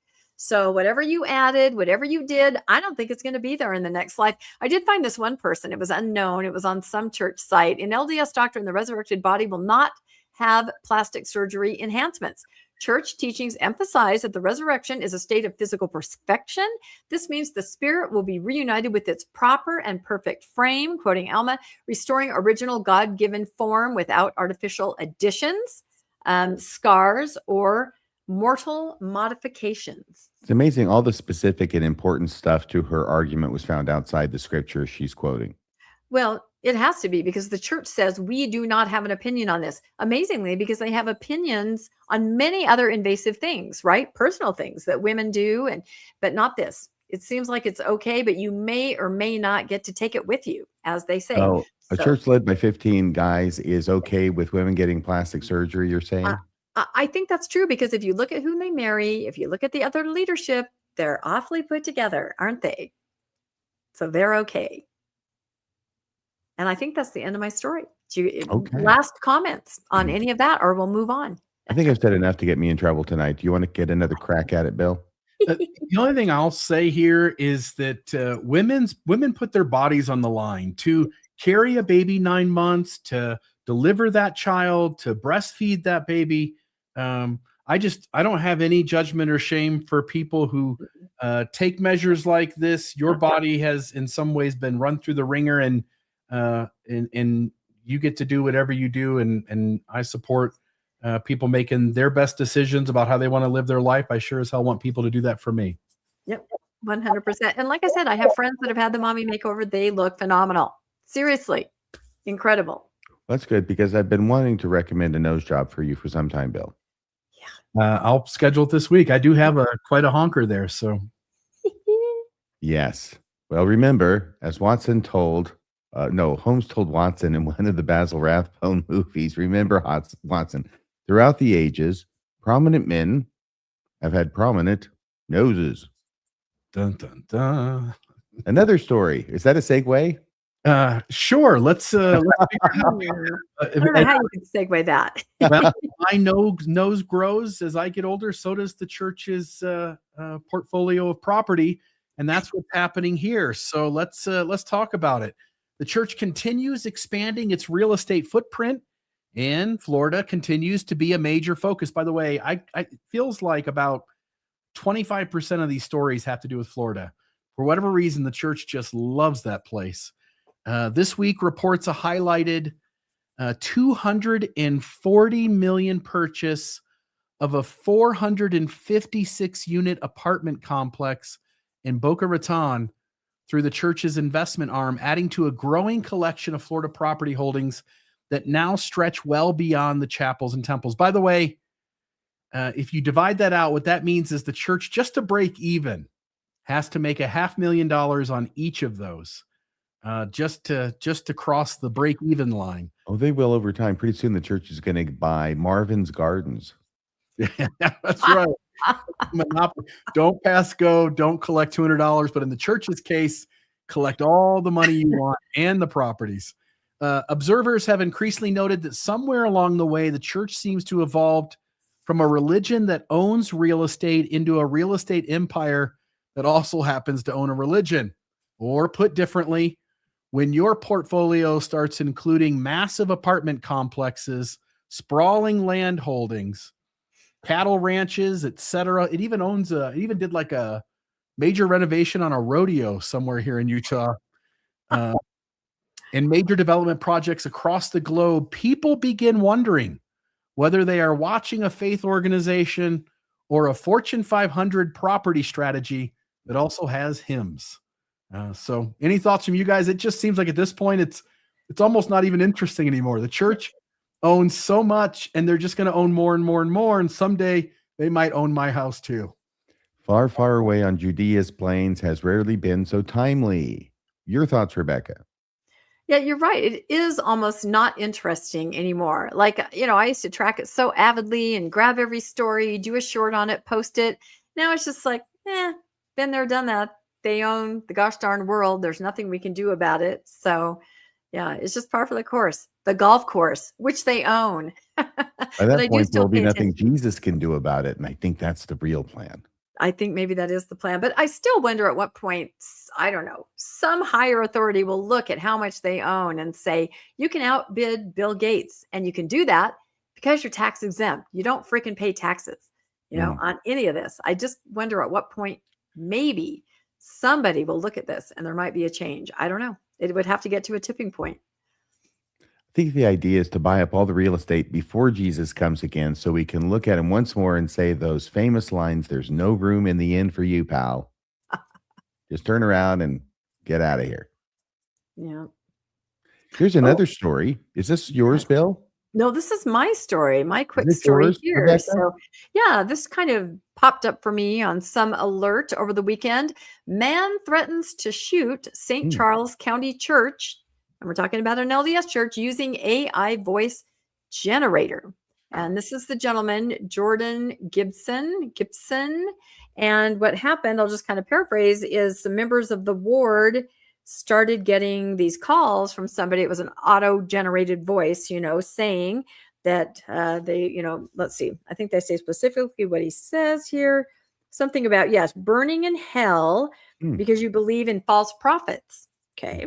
So that's what he said. And it says the church member said they hung up and then they tried to call back. I read another source that said they called many, many times, like 30 times. The church member, of course, went to the police and they were able to track down the number.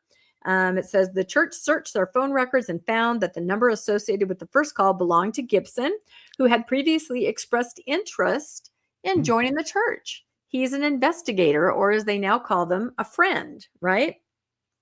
The church member said that Gibson later changed his mind and told them to stop calling and block their number. He changed his mind and decided to blow it up. Yes. And as I read some other sources, he actually only attended once. And then he told them, well, there was the burning in hell false prophets comment. And then he just, said, I don't want to be bothered again. Stop. The probable cause statement said that officers talked to a person who said she had frequent contact with Gibson. And she said he had recently told her that he was upset with the church because they kept calling him to join. So obviously that's not the response that you want, but it sounds like maybe, someone visits and you're talking to the missionaries and they're going to reach out. They're going to keep fellowshipping. And it sounds like he had just had enough is what had happened. Friend is the new name for investigator and fellowshipping is the new name for annoying. Yes, exactly. But what was really interesting to me is that I had several people from that area reach out and say, that's where I go to church. Where did you get that information? We haven't heard about this. Isn't that surprising? I was very surprised by that. They said that they had received one thing on the next day after these calls that just simply said temple recommend interviews are moved to another building. But it didn't alert anybody to any danger or anything. They just said they're moving the activity. And so the people that saw my post were like, wait a minute, why are we finding out about this danger right in our area from, who are you? Some random person on Facebook. I don't even know how they came across my post. Like I said, I found a small article somewhere. So the first email alerting the LDS members to any danger way after the fact came out on May 15th. And you guys can pause on this if you want to read it. But the leader said, oh, this happened, it's taken care of. It kind of went over the different things in the handbook that they tell you to do, throw the hymn books and, try to keep safe and be aware and shut doors and things like that. It was a long email, but the people that I was in contact with, who again reached out to me, faithful, were like, we're going to maybe talk to our leaders about this and find out why there wasn't more of an alert. And I'm guessing they just thought they contained it right away. They were able to track him and trace him, and there he was. But, some of them, these are faithful members, did express concern that they were not aware until much later what had happened. So it's an interesting scenario, and it's unfortunate. I think it said the guy's bail is posted at $500,000, and we'll see what happens. But this was in Missouri. I guess he didn't get a letter from his bishop. I was going to say, since he only attended once, I don't think they're going to write a letter for him. So, but yeah, I had to kind of stifle a laugh at the end of it when it said they wouldn't stop contacting him. But again, it's a very serious scenario. It's nothing to laugh at all. No, don't laugh at this. Yeah, no, but using AI and using fake voices and, people are up in their game when it comes to this kind of stuff. So yeah, it was interesting to interact with the faithful members who just said, I hope the church can do better in letting us know what's going on. Yes. I just want you to know that it's too bad it's St. Charles County, because it would have been nice if it were St. Charles Place. Oh, again, back to Monopoly. Yes, you caught it. And there's only room enough for one rando in the universe, Rebecca. That's Colby Reddish. You, however, can be the randa. I was just going to say that. The feminine's a randa. That must be me. Well, mediocre minds think alike. Any thoughts Bill? on that, Bill? Kind of a strange, glad it all turned out okay, but it could have been really scary. we've run into this 50 times in the last few years where we talk about the fact that the church is who gets to make these decisions about how much information the member gets to know. Yes. And it just seems so inappropriate to me. You don't get to pretend like, oh, we're the wiser, we know better. Stop treating your members like children. Give them all the information. Let them know what the risk or safety levels are of a situation, and they can make the best decisions for themselves. They don't need you to filter the information and be the gatekeeper of what people in the pews know about what's going on in the church. Yep. No, in fact, this person was one of the people I talked to were upset because their child was going to go to, young men, young women over at the church. Temple recommends were canceled, but nobody sent out any information about not having the teenagers show up at the church. So, they really thought, okay, that's kind of an oversight. We need to know. So you're right, Bill. Yeah, I'm detecting another theme in addition to monopoly that a lot of these problems and stories have in common is the desire on the part of somebody, usually related or affiliated with the church, to control information Yep. so that you don't get to see something that you should be able to see. Yeah. Look at again, the church's entire time of existence has been a gatekeeper of information and withholding information that would change the ability for people to make informed decisions about how they live their life out in this religion. And it's, of course, only normal that Mormon members, when they realize this, would start to act accordingly in their own lives. Yeah. Here's an update on last week's news story about that mom and dad who got arrested for negligenting their 11-year-old son, Moroni, Allegedly. to death. Yeah, and that was in last September. I did the whole story last week. It was a rather thorough story, which is why I didn't do the other thorough story that I already did on tonight's show last week. A week after a Tremonton couple was arrested and accused of child torture that resulted in the death of their son, police said this past Thursday, the parents have been released from jail because no charges have been filed against them yet. I remember you sent this to me, Rebecca, last week, and you're saying, what's going on? The release has occurred after formal charges were not filed within the legally required 72-hour window, police said in a statement. Prosecutors are currently reviewing the case but have not yet received the complete file, the county attorney's office said in a statement. This matter involves serious allegations and a highly complex investigation requiring careful analysis of extensive evidence and investigative reports. Okay, so what's going on here? And as you had asked, the bottom line is this. I've had to have this discussion with hundreds of people, so I'll try and keep it brief, okay? The bottom line is this. When it comes to the power of police to arrest and hold somebody, they have that power, but only limited in nature, and that's 72 hours. It's called a 72-hour hold. It does not include weekends or holidays, but it's 72 hours in business days. And the idea behind it is this, is that if a person is going to be deprived of their freedom, then there have to be criminal charges filed against them. That makes sense, right? Well, with felonies, only prosecutors can file criminal charges. Police do not have that power. They can charge misdemeanors. They write a ticket for a DUI, for example, but they do not have the power to charge felonies. That is reserved to the prosecutors. Prosecutors are the ones who can file felonies. So what that means is this, is that we understand that the law recognizes that there are going to be times when the police need to arrest somebody and get them off the street and hold them in jail immediately. It's an emergency, right? They're a danger to the community. We understand that. On the other hand, we're giving the executive force, we're giving the police without the prosecutor's executive too, but the judge is going to be involved at the initial stage. The main thing is that we're giving to the executive power in the police the power without any criminal charges being filed to arrest somebody and hold them. That's an extraordinary thing. By extraordinary, I mean it happens every day and multiple times every day, but it's an extraordinary feature of the law. And because it's so extraordinary, it is severely limited, and it's limited by the 72 hours that I talked about. After 72 hours, that person gets free. Okay, that's it. That is the extent. You don't get to arrest them for another 72 hours later on if you feel like it, if you're the police, unless it's for a different crime.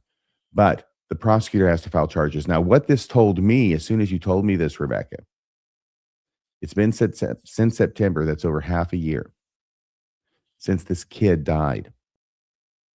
And the police have been doing their investigation. And as I mentioned last week when I was going through the evidence, such as it was, this is a very circumstantial case. And now I read this story, which tells me that what's been going on is that there's probably been a feud going on between the police and the prosecutor's office. And these things go on from time to time.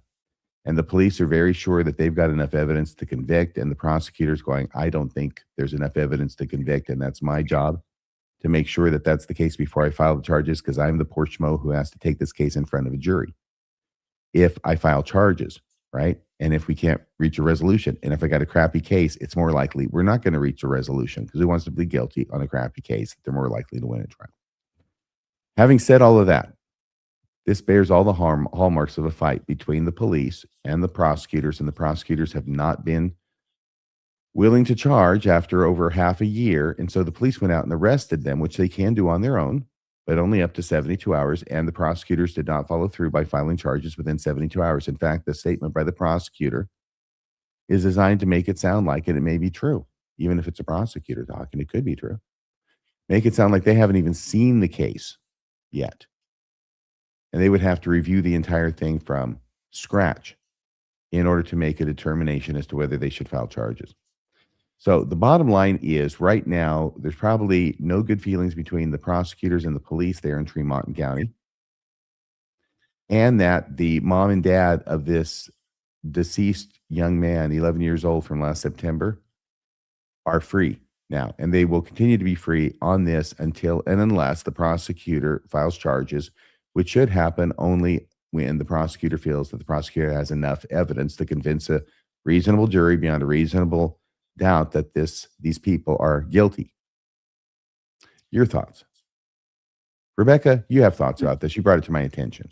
Well, yeah, I was just really surprised because the way the other article was worded, it seemed they had camera footage, they had them carrying the body, they had statements that didn't add up. So, but what I've learned from you, I think a little more like a lawyer now, having spent so much time with you. You know, if they don't have enough to prosecute, they need to be freed until something else happens. So, but yeah, I did wonder, we spent so much time on that story, and to me, it seemed so horrifying and so locked in, but maybe it wasn't as much as we all thought. It may have been, I'm not saying it was, but it could have been an attempt by the police to put pressure on the prosecutor to file charges by bringing notoriety to the case, which of course happened when they arrested the people. Yeah. I don't know. If it was, it didn't work. They're out free until charges are filed. Your thoughts, Bill? No, it's already been said. Again, little Derek Corden. There are instances where it's like, you can see what happened here, but without the evidence pointing to a certain person in a way that is significant enough that you feel the jury will be convinced, because you can be pretty sure something happened, and that's not going to be enough. It needs to be beyond a reasonable doubt. And so the case has to meet a certain standard, a certain level. And every day there are cases that are pretty clear to the observer, but not going to quite get over on a jury. Yes. And frankly, on behalf of all the armchair quarterbacks out there, it's a lot easier for all of us to come to a decision in our armchair than it might be if we were actually in a jury, going through the whole process, hearing all the evidence and all the arguments, and we might be a little bit more disposed to being involved in the evidence and taking our roles more seriously than just an armchair quarterback. That's on defense of me and everybody else in the armchairs. We've got another story here. Oh, is this yours, Bill? Yeah, this is the one where a church gave all of their excess money away. This is out of the Salt Lake Tribune. There's the image on the right. They had $500,000 to spare, so they donated it. Huh. Only a guy who looks like that would donate $500,000. In other words, give it away. You'd have to look like that. Yeah. He looked like that before he gave it away. That's why he gave it away. He's thrilled. A small Utah church found itself with some extra money and decided to ask a pretty straightforward question. What good could we do with it? Huh? Who would have thunk it? That's a crazy thing. Jesus would never think a thought like that. Never. He never said that in the scriptures. What are they thinking? Right? So Salt Lake City's First Congregational Church's answer was to donate $500,000. By the way, they sold a piece of property, didn't buy one. They sold one. They had $500,000 in excess they didn't need for their whatever next 3 years of taking care of the church and the requirements and responsibilities they've got to take care of there. So they had this $500,000 laying around, and they thought, let's just do some good in the world. So they donated the $500,000 to help create a food pantry, a thrift store, serving people in need, no investment strategy, no buying property in Florida, no waiting for the perfect market conditions, no endless accumulation for a rainy day fund that apparently lasts for generations, just a community seeing resources and deciding resources are meant to be used, which raises an interesting question. If you had over $300 billion, what would you do with it? I donate $500,000 of it. Yeah, and they do.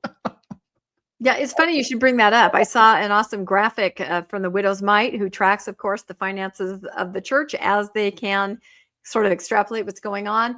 And I think the hardest thing is to understand how much money that is, right? It's just so much money, our brains can't comprehend it. So when we hear things like $1.58 billion donated in aid or charity, we think that's actually not even really correct. You think, oh, that's cool. So here's the graphic. For every $1 in charitable giving, $2.50 is given to like members, costs of buildings, something to support the membership and the quality of life in the church. Okay, one for charity, $2.50 for the members, $42 into the portfolio. That's the breakdown. That's the ratio. That's how they're spending their money.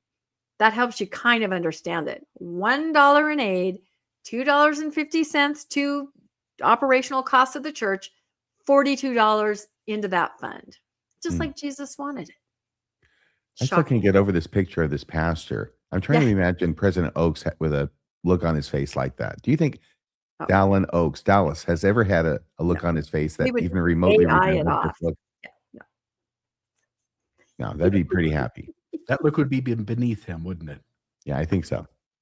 Was that everything you had to say about that, Rebecca? Yes, I went on and on, but finances is another soapbox for me. Yeah. Theodis J. Whoopi, and I think what is another donation says, haha, thank you for making me laugh several times tonight.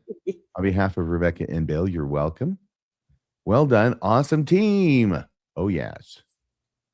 Radio Free Portman puts the I in team. That's it. We make the horrible news fun, right? Is that what it is? Is that our slogan? So I think there's something else going on. Is there something else?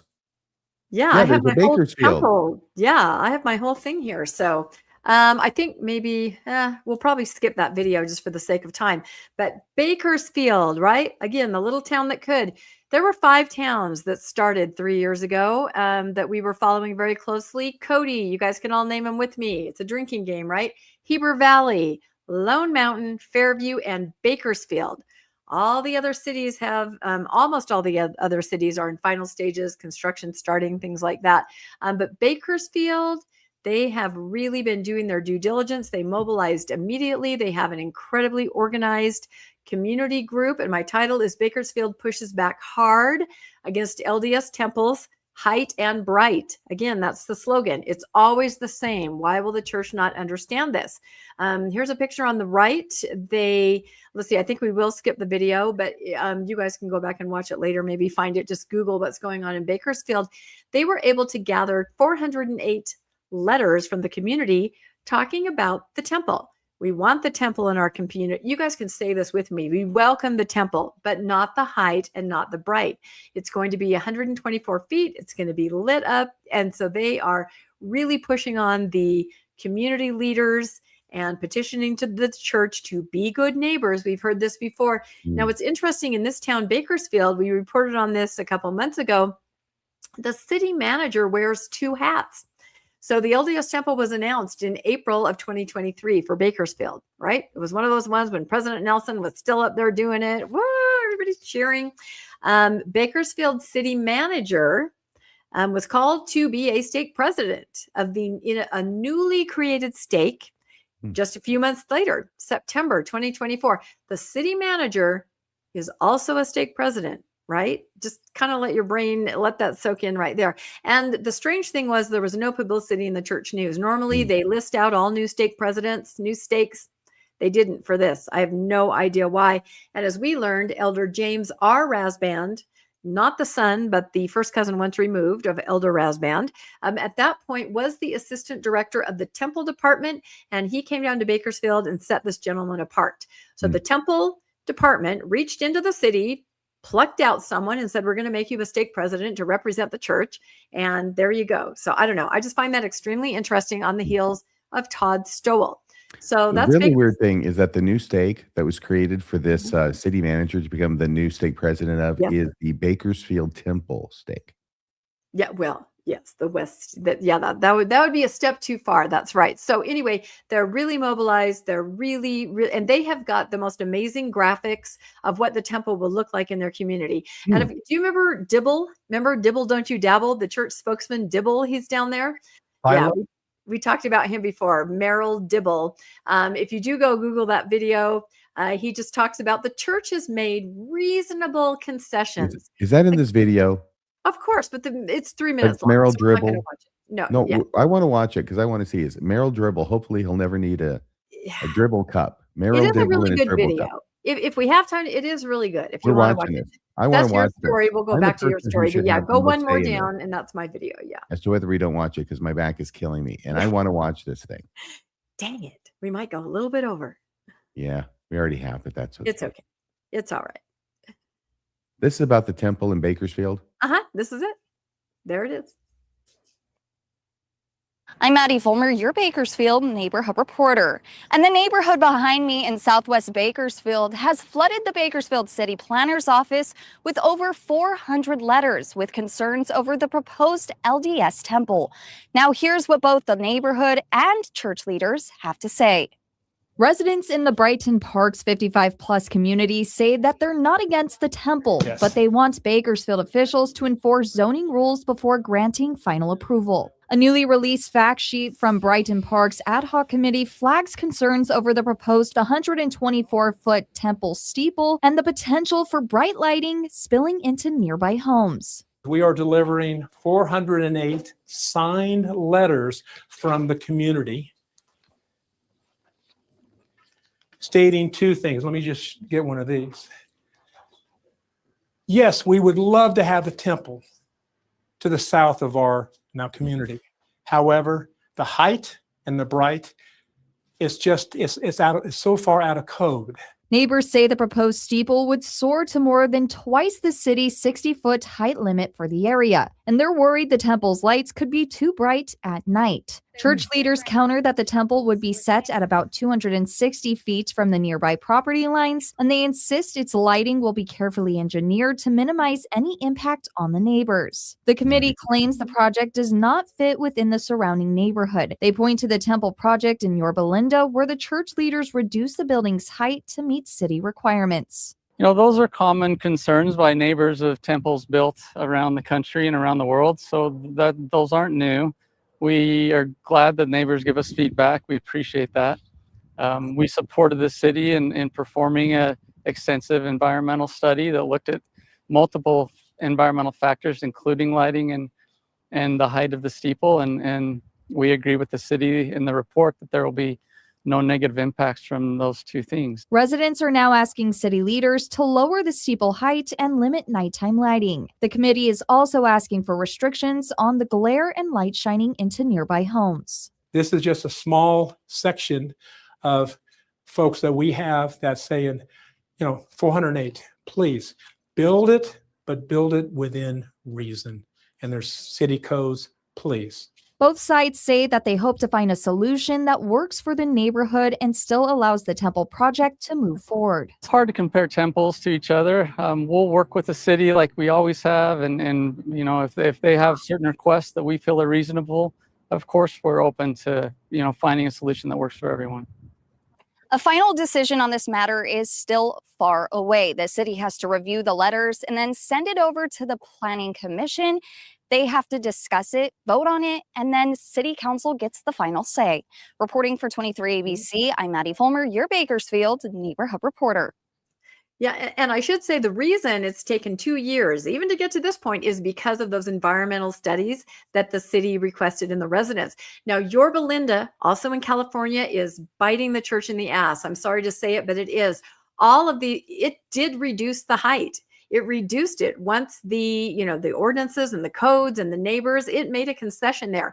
Every other temple building town is bringing up Yorba Linda and saying, why not us? Why did you do it there? In California, things are locked down a little bit more, but everybody is bringing up Yorba Linda, which is in open house right now. And people are just raving about its proportions and how beautiful it is. And as we talked about in Fairview, right? Everybody is bringing that up. So I think I'll leave it at Bakersfield. I have more temple news, but I'll save that till next time because it's not immediate. That way, Okay, as long as it's not the answer to this question that I have for you, because last week, the news was that the mayor of Fairview had asked in a public letter of the LDS Church if they would consider reducing the height of the temple. Has there been a response? Fine. We'll go to my next slide. You just won't let me not talk about it, huh? Well, everybody wants to know that. I know. Everybody wants to know. Okay, let's see. That's your story right there. There's the video. Okay, I'll skip that one and I'll go back. There it is. Look up at the top right there. Fairview. And there's the temple. And what's that right there? It's a cricket. Crickets from the LDS Church. And he's still waiting for more details on his wonderful invitation to the temple open house next year. Like that was delivered to him and they said more details would be coming out.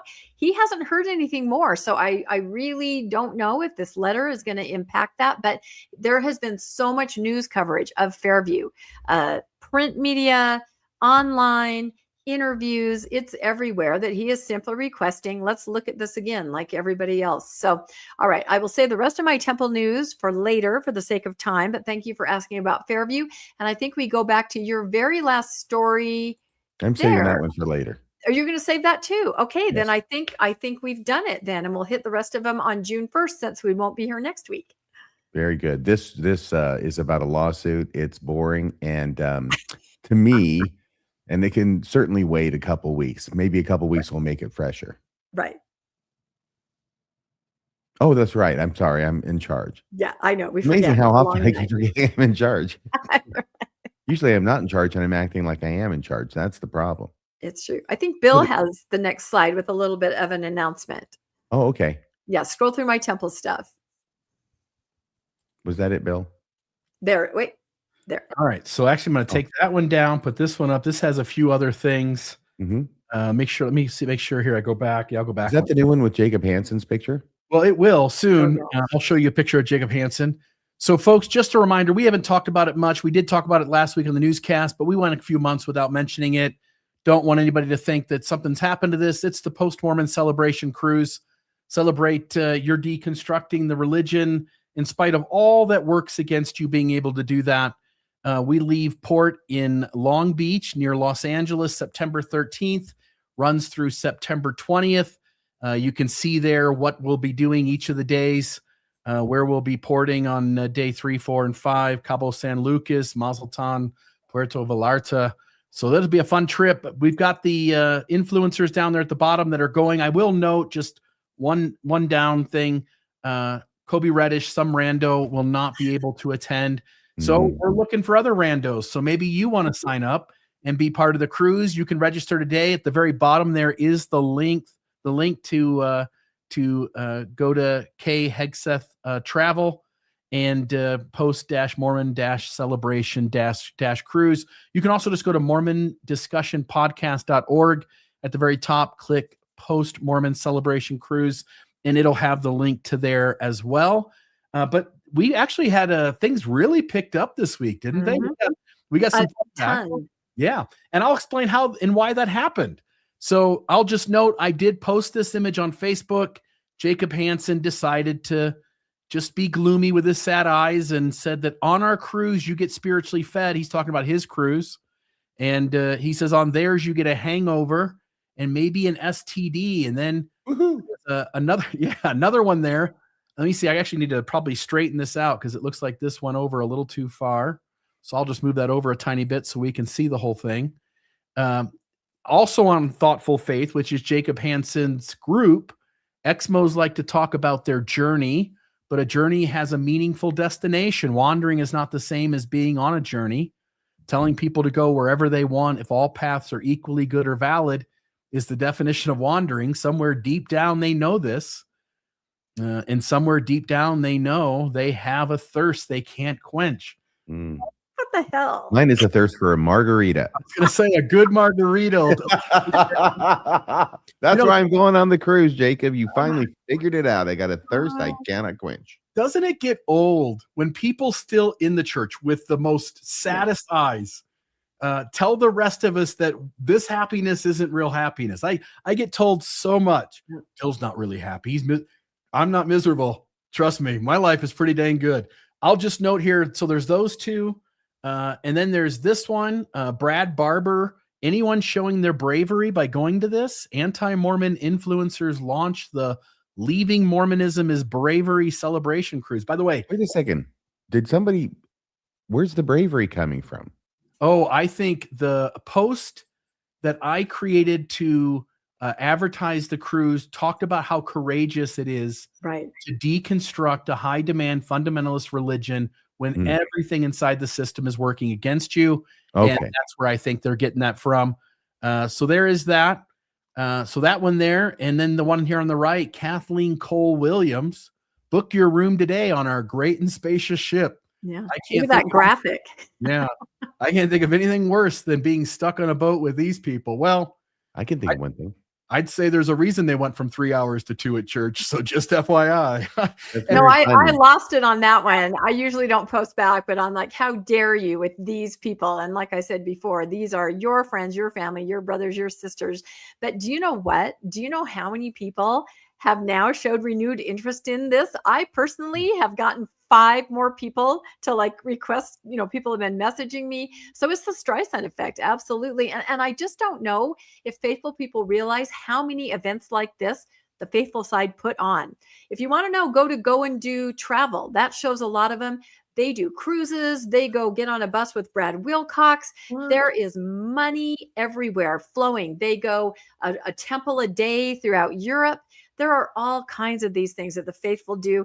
To my knowledge, post-Mormons don't do this. John DeLynn had a cruise in 2018. I think this is the next one. I don't think there's been anything else. So look at the, beam in your own cruise eye is what I have to say. So is there a drink package with the Temple a Day tour in Europe?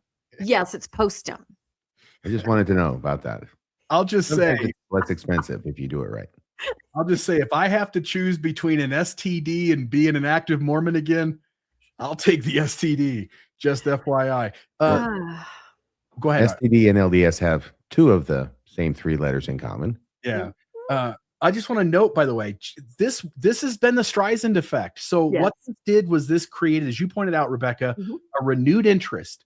We had the travel agent handling all of this stuff reach out to us in the past week and said, I don't know what's going on, but things are on fire again. Yep. And we said, thank you, Jacob Hansen. You're a big help. In fact, if you want to post again this week, we'd very much appreciate it. I think the conversation should continue. So we hope that there are more posts. She said that we talked to her, it was in the morning, and she said she had already had 8 people that day. Yep. The way she described it, again, I don't know what the number was, but I'm thinking like 20, 25 people in the last week have reached out to her.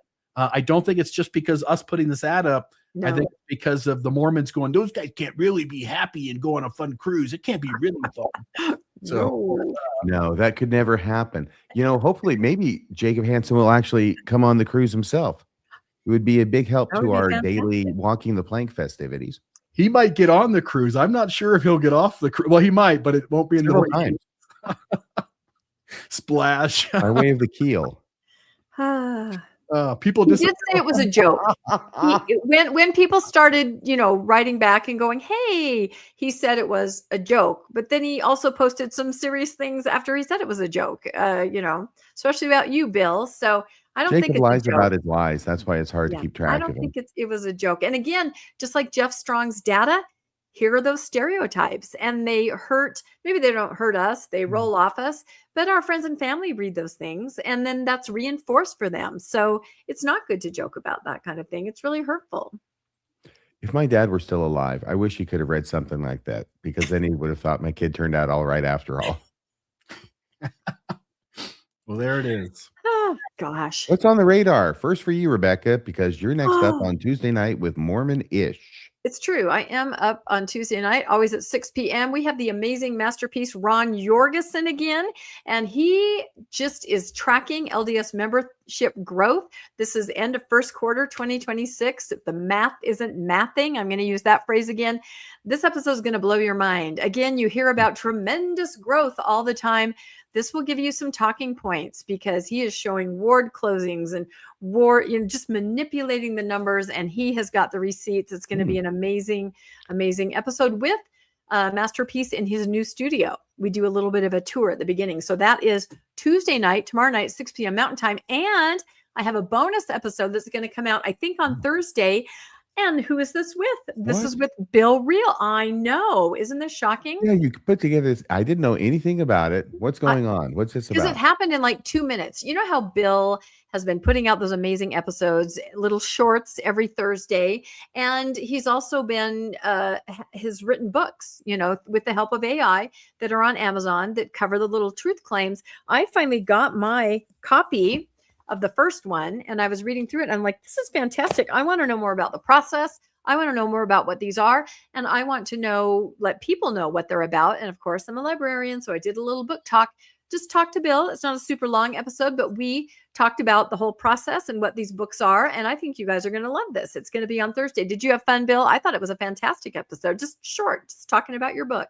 I had a great time and deeply appreciative that we did it. I think it'll be fun for people to learn sort of what went into it, why they're done the way they're done, and whether it's working. So, it's going to be good. So Thursday, I think, is when I'll put that out. Look for more information on that. So that's it for Mormonish We this will week. look for more information on that. Rebecca, thank you. And then, now this isn't this Wednesday. You just tell me, this is you go. yeah, this is this Thursday's episode. I actually had something else that was going to go out, but it was similar. Oh, wait, this, okay, hang on. My confusion then. This is something different from this. This is this is the Mormonish episode that I put out with Bill. It's like a pop-up bonus episode, but it is discussing these episodes that he puts out every Thursday and the books that accompany them. This is regularly scheduled now. Okay, go ahead, please. Yeah. So Thursday morning, 9 a.m. I had a different one that was going to come out, but it was something similar to what you and I have covered recently on Mormonism Live. So I wanted to put some more space between it. So this Thursday will be a logical deconstruction of Mormonism is the series. And this will be on First Vision discrepancies. We'll talk about the First Vision accounts and we'll get into it. So they don't last long. They're 5 minutes to 10 minutes most, each of them. So they're super short. They're very concise. They put images of documents and stuff up on the screen. I think they're a great little episode to share with friends. And there's a whole series going. And we're about maybe 11 or 12 in. There'll be 30 by the time we're done. So not even halfway yet. No, not even halfway yet. Awesome. Okay. Yay. Wednesday Look at on that. Mormonism Live, Generally Unquotable will be joining us. I have had her penciled in my mind since I met her back in, was it February at Thrive in St. George? And I told you months before that you need to have her on. Do you remember that at all? Probably not. I don't remember it. I'm expecting there was a mental block of some sort. Well, I'm sure so. Why would you listen to me? That's right. She's fantastic. This is going to be a great episode. And you heard me, folks. So having said everything I have to say about this episode on Wednesday, it should be great. No, it's going to be fantastic. It's going to be wonderful. She's great. She's fantastic. I started watching her show. And it's very difficult for me to make time for anything to add to the schedule. But I can, it's very quick. It's usually 15 minutes or so. She does it, I think, every weekday. It comes out in the morning about what the news is. She does some special episodes. And I keep saying I think it's her name is known, right, Rebecca? Yeah. I It's think so. Megan Because, Hayes with two yeah, it was G, Megan. Yeah. or the second G is silent, or however you want to say it. I think that's what she said. But Megan Hayes is going to be on the show, and her show is just really, really, it's always insightful. It is very articulate, and she has a way of wording things and seeing things that is illuminating to me frequently. So I appreciate her show and looking forward to having her on Wednesday. Okay, so what's on after that? Oh, this is from last Saturday. They didn't tell me this, among a million other things. But this one really hit close to home. And this thing they didn't tell me, I'll tell you all about there. It's doing okay. It was up to 11,000 last time I checked late this morning. 11,000. And I really appreciate it because it is on the longish side. It's almost as long as this thing is that we're doing right now. I think it's 2 hours and 40 minutes. But it is a rather involved story. And it's one that I appreciate everybody's patience in watching because it is meaningful to me and an important milestone in my life. And thank you for letting me share it with you. Then there's going to be Mormonism After Dark this Friday. I don't have anybody with me. Last Friday, I had with me Summer Rain Barrett. I remember the last name. It's just Summer Rain is the one that's hyphenated, as I learned through this experience. Summer Rain Barrett. And she was with me. I was very helpful, very, very thankful that she was with me. She was very helpful. Excuse me. Maybe I was helpful to her too. I don't know. But yeah, she was great. And with my back acting up the way it was and continues to, it'll be over in a few days. But it's just, it's a back thing. It's a lower back thing. And but having her there really helped me out a lot. And I remember even thinking during the show, I'm so glad Summer's here. All right. So there was that. And we'll see what happens this coming Friday. But after that, there'll be another Mormonism After Dark on Saturday. And I think I know what it's going to be about. But I haven't done the thumbnail yet. So it's not up here yet. That's in process. I'm going to remove this from the stage and say to Rebecca and to Bill, it's been a pleasure podcasting with you tonight about the news, and want to give you a chance to say any closing thoughts you might have before the show ends.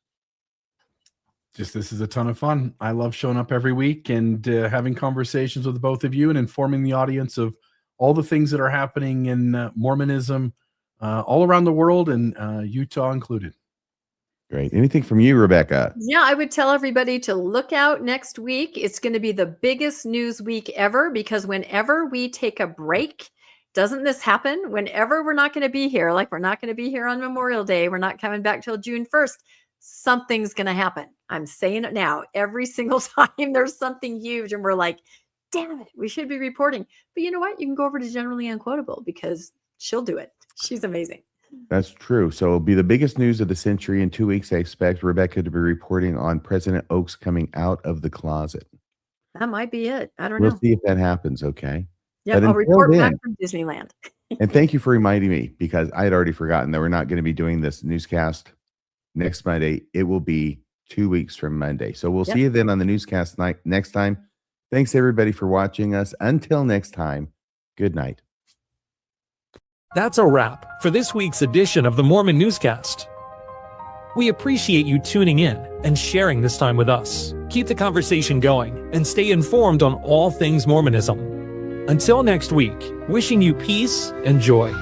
See you next Monday at 6 p.m. on the Mormon Newscast.